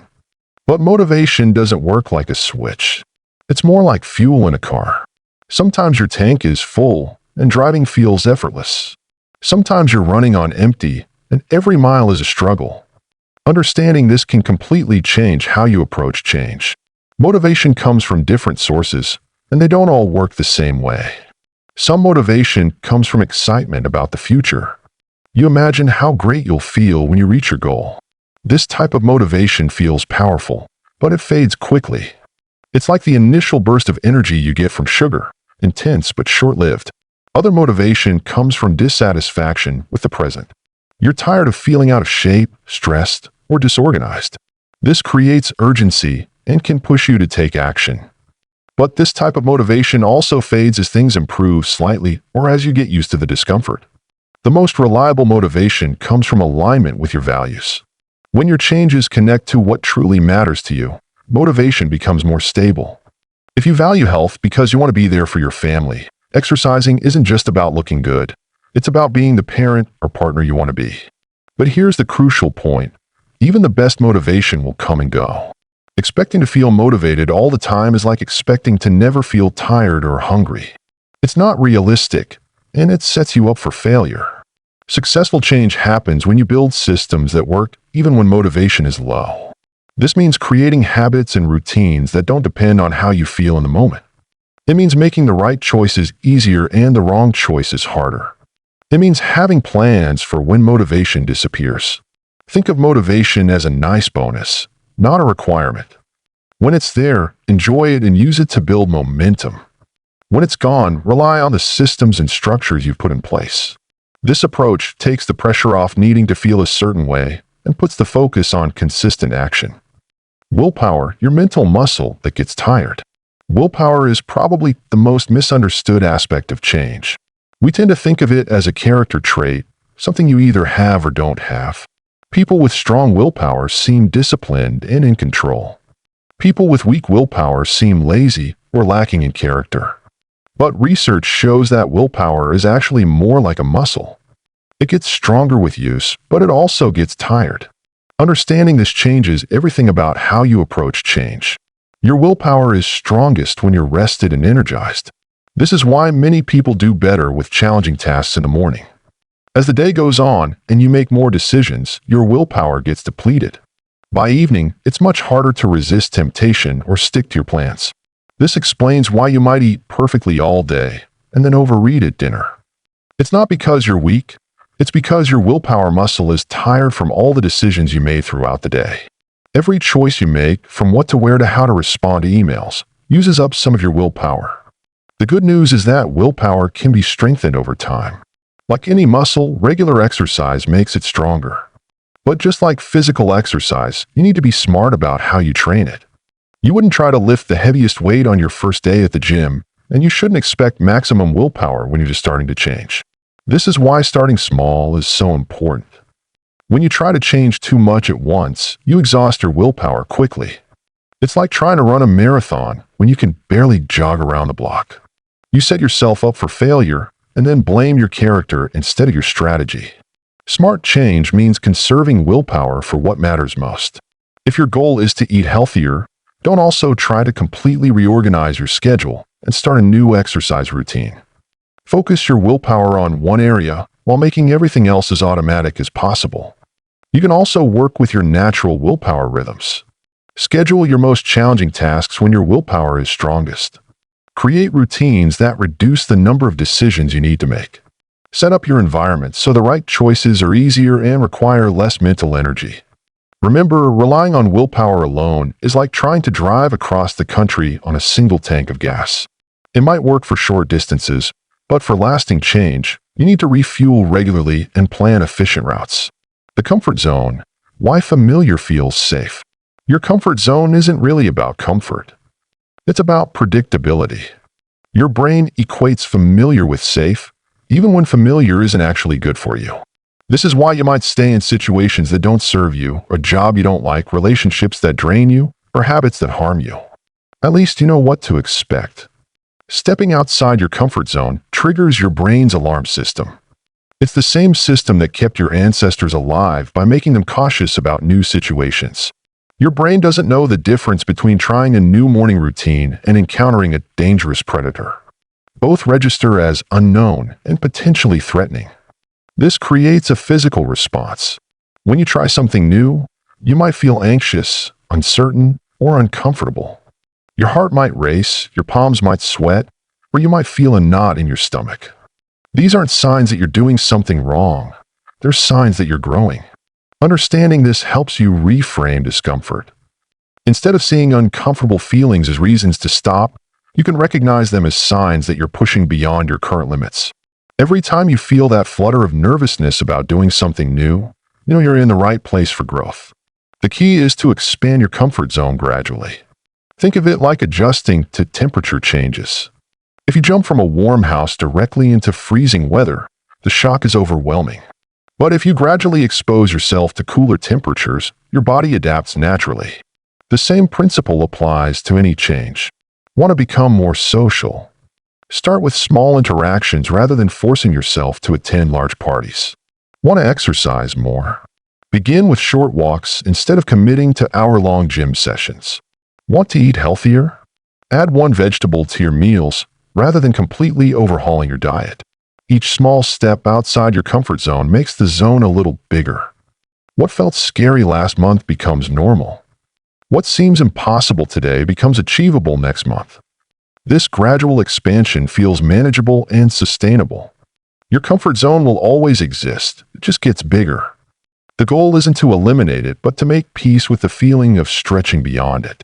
When you understand that discomfort is part of growth, not a sign of danger, change becomes much less threatening. The power of environment in shaping behavior. Your environment shapes your behavior more than you probably realize. You are constantly responding to cues around you, most of the time without conscious awareness. These cues trigger automatic behaviors that feel like choices, but are actually reactions to your surroundings. Think about your morning routine. You probably follow a similar pattern every day without thinking about it.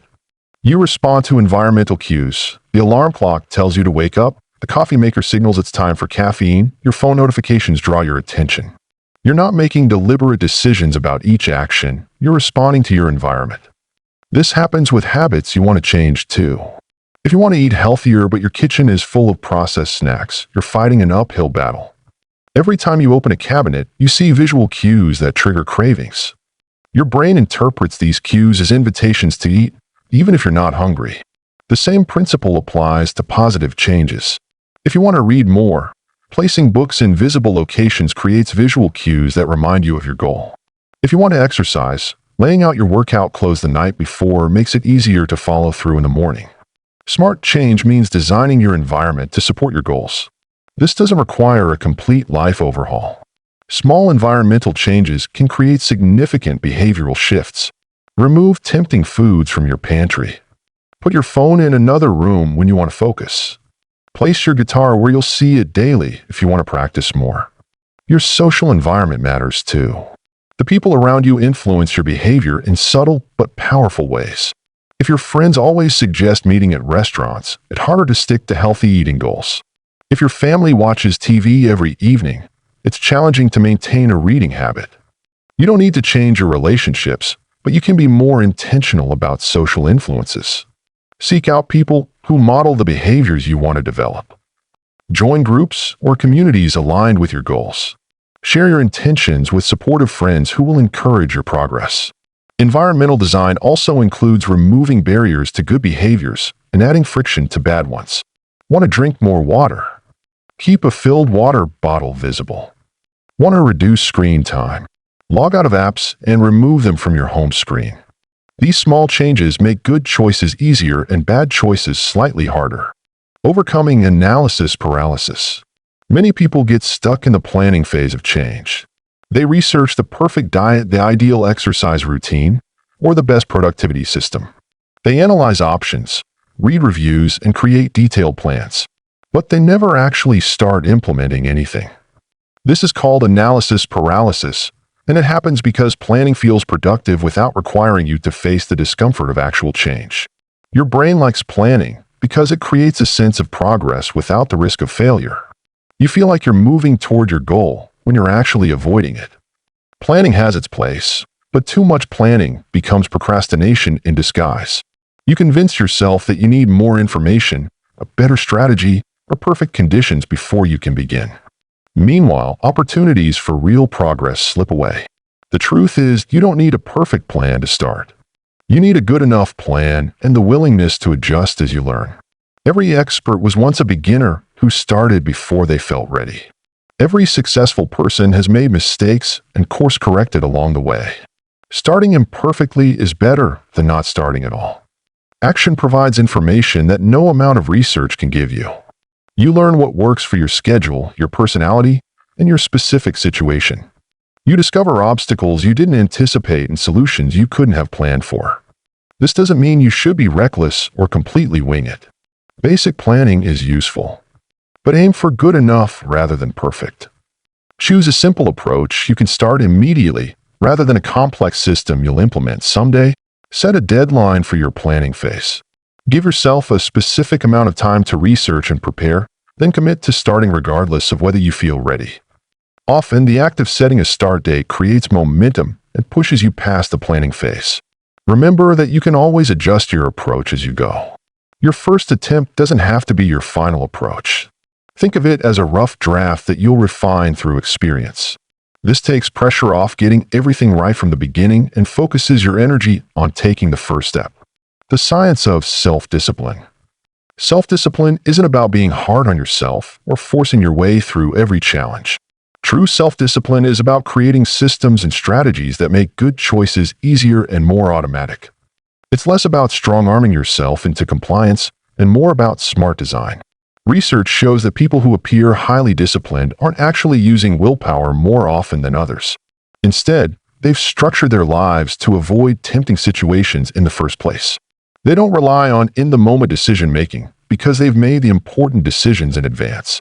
This is why successful dieters don't just have more willpower around food, they shop differently, prepare meals ahead of time, and avoid keeping trigger foods in their homes. They don't test their discipline constantly. They remove the need to use discipline as much as possible. Self-discipline also involves understanding your patterns and working with them rather than against them. Everyone has times of day when they're more focused, motivated, and energetic. Disciplined people schedule their most important tasks during these peak times and handle routine tasks when their energy is lower. Another key aspect of self-discipline is learning to delay gratification in smart ways. This doesn't mean never enjoying yourself or always choosing the hardest option. It means making strategic trade-offs that serve your long-term goals while still allowing for enjoyment and flexibility. For example, if you want to save money, you might decide to pack lunch 4 days a week but allow yourself to eat out on Fridays. This approach satisfies your desire for convenience and social interaction while still supporting your financial goals. It's discipline with flexibility built in. Self-discipline also requires self-compassion. People who are harsh with themselves after setbacks tend to give up more quickly than those who treat themselves with kindness. When you make a mistake, acknowledge it without harsh judgment, learn what you can from it, and get back on track as quickly as possible. The goal isn't perfection, it's progress. Disciplined people aren't successful because they never make mistakes. They're successful because they recover from mistakes quickly and don't let temporary setbacks derail their long-term efforts. Reprogramming your mindset for success. Your mindset, the collection of beliefs and assumptions you hold about yourself and the world, plays a huge role in your ability to change. Some mindsets support growth and resilience, while others create barriers and limitations. The good news is that mindsets can be changed with awareness and practice. One of the most important mindset shifts is moving from a fixed mindset to a growth mindset. A fixed mindset assumes that abilities, intelligence, and traits are largely unchangeable. People with fixed mindsets often avoid challenges because failure might reveal limitations. They see effort as a sign of inadequacy rather than a path to improvement. A growth mindset, on the other hand, views abilities as developable through effort, learning, and persistence. People with growth mindsets embrace challenges because they see them as opportunities to improve. They understand that initial failure is part of the learning process, not evidence of permanent limitation. This shift changes how you interpret setbacks and obstacles. With a fixed mindset, struggling with a new habit means you're not cut out for it. With a growth mindset, struggling means you're in the learning phase and need more practice or a different approach. Another crucial mindset shift involves moving from all-or-nothing thinking to progress-focused thinking. All-or-nothing thinking creates unnecessary pressure and leads to giving up after small setbacks. If you miss one workout, you feel like you've failed completely. If you eat one unhealthy meal, you might as well abandon your diet. Progress-focused thinking recognizes that change is messy and nonlinear. Some days will be better than others, and that's completely normal. The goal is overall progress over time, not perfect performance every single day. This mindset makes setbacks feel manageable rather than catastrophic. You can also reprogram limiting beliefs about yourself. Maybe you believe you're not disciplined, not athletic, or not creative. These beliefs feel true because they're based on past experiences, but they're actually just stories you tell yourself. They can be changed by creating new experiences that contradict the old story. Start by identifying the limiting beliefs that hold you back. Notice the thoughts that come up when you consider making changes. Challenge these thoughts by looking for evidence that contradicts them. Remember times when you did show discipline, athleticism, or creativity, even in small ways. Then deliberately seek out experiences that support a new, more empowering story about yourself. Each positive experience becomes evidence for your new belief. Over time, the new story becomes stronger than the old one. Building mental resilience for long-term change. Change isn't a straight line from where you are to where you want to be. It's full of ups and downs, setbacks and breakthroughs, progress and plateaus. Mental resilience is what allows you to navigate this journey without giving up when things get difficult. Resilient people don't experience fewer challenges than others, they just respond to challenges differently. They see setbacks as temporary rather than permanent, specific rather than universal, and manageable rather than overwhelming. This perspective helps them bounce back more quickly from difficulties. One key component of resilience is having realistic expectations. Many people set themselves up for disappointment by expecting change to be linear and smooth. When they encounter obstacles, they feel like something has gone wrong. But obstacles are part of the process, not deviations from it. Understanding that setbacks are normal helps you prepare for them mentally. Instead of being surprised and discouraged when challenges arise, you can see them as expected parts of the journey. This doesn't mean you become pessimistic. It means you become realistic and prepared. Resilience also involves developing multiple strategies for dealing with difficulties. If your first approach doesn't work, you have backup plans. If you usually exercise in the morning but you're going through a stressful period that makes mornings difficult, you can switch to evening workouts temporarily. Having a support system strengthens your resilience significantly. This might include friends, family members, online communities, or professional help. Support doesn't just mean people cheering you on, it means having others who understand your challenges and can offer practical advice or simply listen when you're struggling. Another aspect of resilience is learning to separate your identity from your behavior. A bad day doesn't make you a bad person. Skipping a workout doesn't mean you're not committed to fitness. Eating poorly one day doesn't mean you can't be healthy. Your worth as a person isn't determined by your performance in any single area. Finally, resilient people practice self-compassion. They treat themselves with the same kindness they would show a good friend facing similar challenges. This isn't about lowering standards or making excuses. It's about maintaining the emotional energy needed for long-term effort. Creating your personal change strategy. Now that you understand the psychology behind change, you can create a strategy that works with your brain rather than against it. This isn't a one-size-fits-all approach. It's a framework you can adapt to your specific situation and goals. Start by examining your relationship with change. What has worked for you in the past? What patterns of thinking or behavior have held you back? Understanding your personal change history helps you identify what to repeat and what to avoid. Next, identify the specific mindset shifts you need to make. Do you need to move from fixed to growth thinking? From perfectionism to progress focus? From external to internal motivation? Choose one or two mindset areas to work on rather than trying to change everything at once. Design your environment to support your goals. What cues can you add to encourage good behaviors? What temptations can you remove or make less convenient? How can you adjust your physical and social environment to make success more likely? Create systems that don't rely heavily on willpower or motivation. What routines can you establish? What can you prepare in advance? How can you make good choices the default option rather than something you have to decide on each time? Plan for obstacles and setbacks. What challenges are you likely to face? What will you do when motivation is low? How will you get back on track after a mistake? Having these plans in place reduces the impact of inevitable difficulties. Build in flexibility and self-compassion. How will you adjust your approach if it's not working? What will you tell yourself when things don't go perfectly? How will you maintain perspective during both setbacks and successes? Finally, focus on identity-level change. Who do you need to become to achieve your goals? What will that person think, feel, and do? How can you start embodying that identity in small ways right now? Remember that understanding the psychology of change is just the beginning. Real transformation happens through consistent application of these insights. Your brain will resist at first. That's normal and expected. But with patience and persistence, you can reprogram your mind to support the changes you want to make. The journey of change is ultimately about becoming the person you're capable of being. It's not about perfection or dramatic transformation overnight. It's about small, consistent steps in the direction of your authentic self. Armed with this understanding of how your mind works, you now have the tools to make that journey successful. Chapter 5: Systems over Motivation. The motivation trap. Picture this. It's Monday morning. You wake up feeling amazing. You're ready to change your life. You're going to eat healthy, exercise every day, read more books, and finally organize your entire house.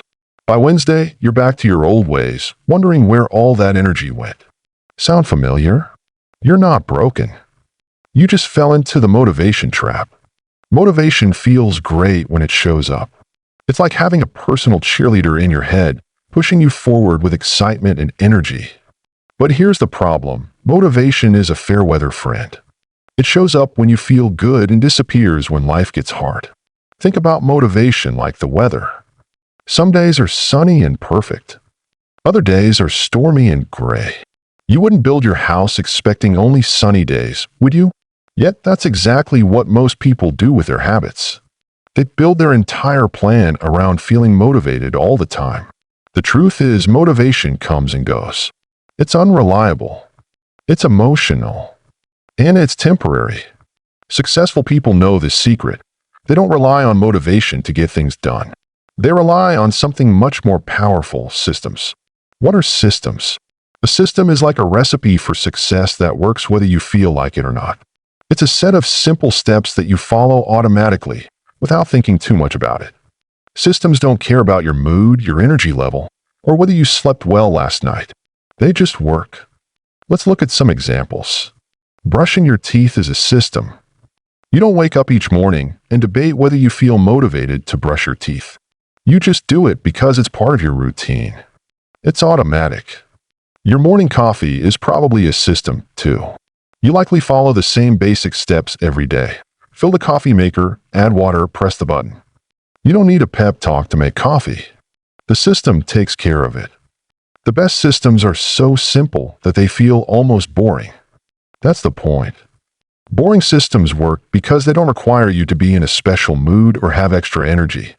They just happen as part of your regular day. Why systems beat motivation every time? Motivation is like a sprint. It's fast and exciting, but you can't keep it up for long. Systems are like walking. They're steady, reliable, and you can do them all day long. Here's why systems win. First, systems work on your worst days. When you're tired, stressed, or just don't feel like it, a good system will carry you through. You don't need to feel inspired to follow a system. You just need to follow the steps. Second, systems build momentum. Each time you follow your system, you get a little stronger. It becomes easier. Soon it feels strange not to do it. This is how habits form, through repetition, not inspiration. Third, systems create compound results. Small actions, repeated consistently, create big changes over time. One push-up doesn't make you strong, but one push-up every day for a year will transform your body. Fourth, systems reduce decision fatigue. Every day, you make thousands of decisions. Each one uses up mental energy. When you have a system, you don't waste energy deciding what to do. The system tells you exactly what comes next. Finally, systems build confidence. When you can rely on yourself to follow through, regardless of how you feel, you start to trust yourself more. This confidence spreads to other areas of your life. The anatomy of a winning system.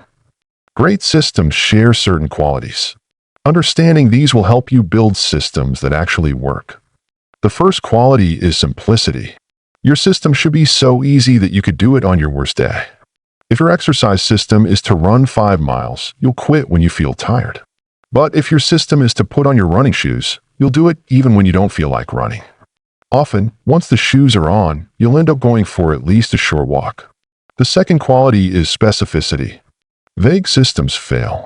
Eat healthy isn't a system, it's a wish. Eat an apple with lunch is a system. It tells you exactly what to do and when to do it.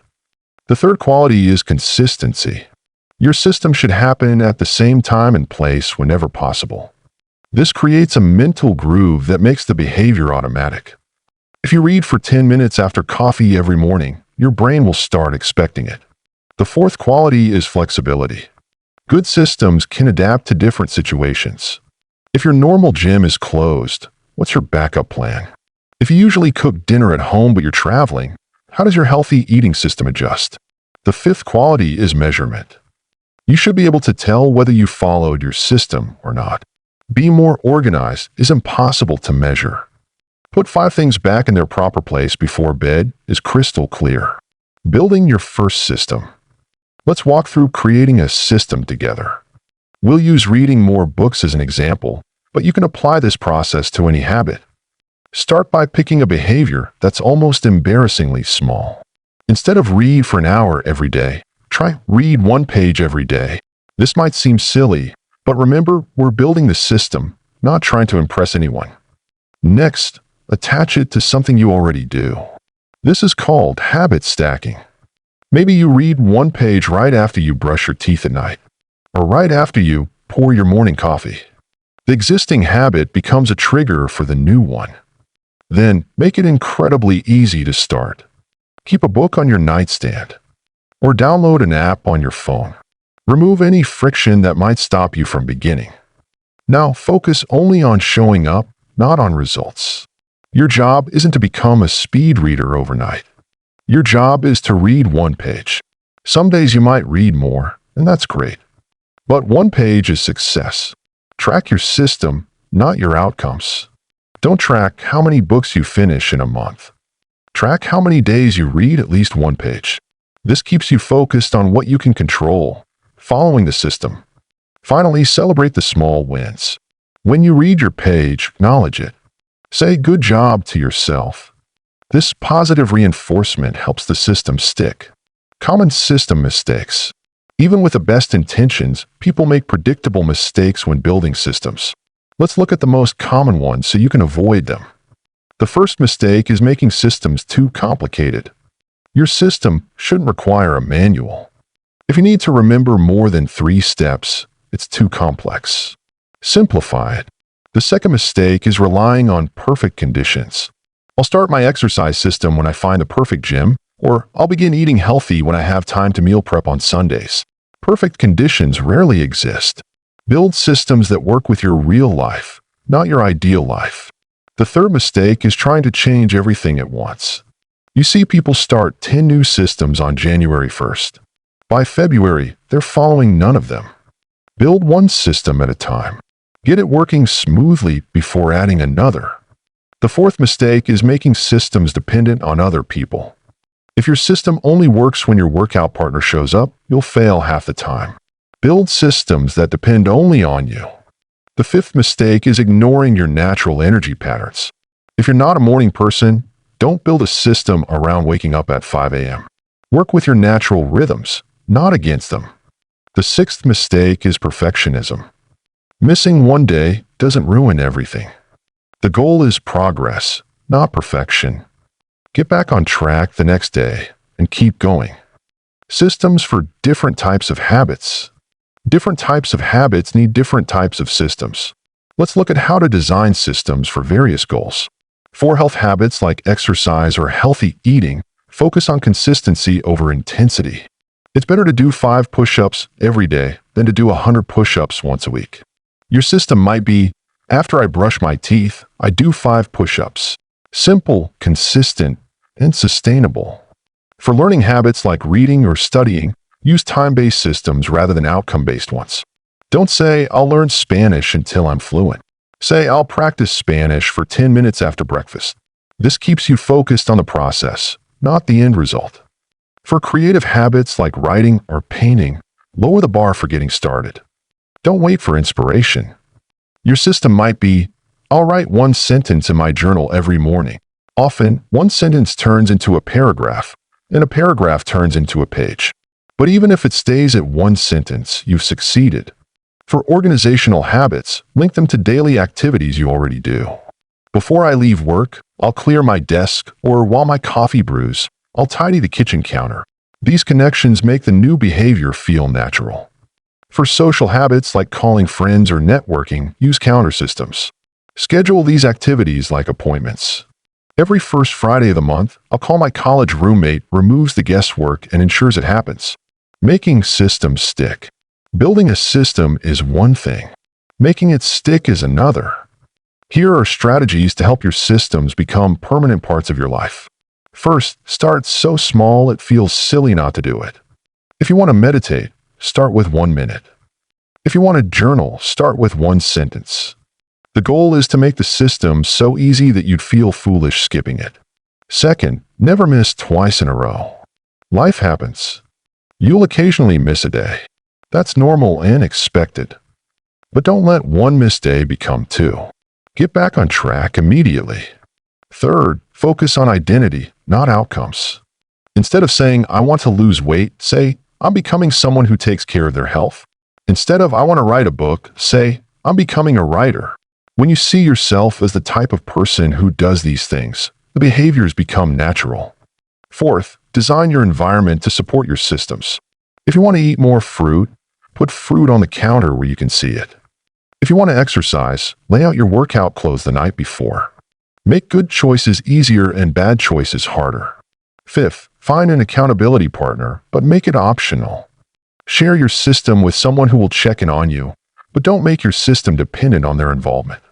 They're there for encouragement, not as a requirement for success. Sixth, review and adjust regularly. Every few weeks, look at how your system is working. Is it too hard? Too easy? Does it fit your current life situation? Small adjustments keep your system relevant and effective. The power of compound systems. Individual systems are powerful, but connected systems are unstoppable. When your systems support each other, they create a positive cycle that makes everything easier. For example, let's say you have a system for going to bed early, a system for exercising in the morning, and a system for eating a healthy breakfast. These three systems work together beautifully. Going to bed early gives you energy to exercise. Exercising makes you hungry for a good breakfast. Eating well gives you steady energy throughout the day, making it easier to go to bed early that night. This is compound growth in action. Each system makes the others stronger. Soon, you're not just following individual habits, you're living a lifestyle that naturally supports your goals. Look for ways to connect your systems. Can your reading system support your learning goals? Can your exercise system connect to your stress management? Can your meal prep system support both your health and your budget? When systems work together, they become much more powerful than the sum of their parts. Troubleshooting your systems. Even well-designed systems sometimes break down.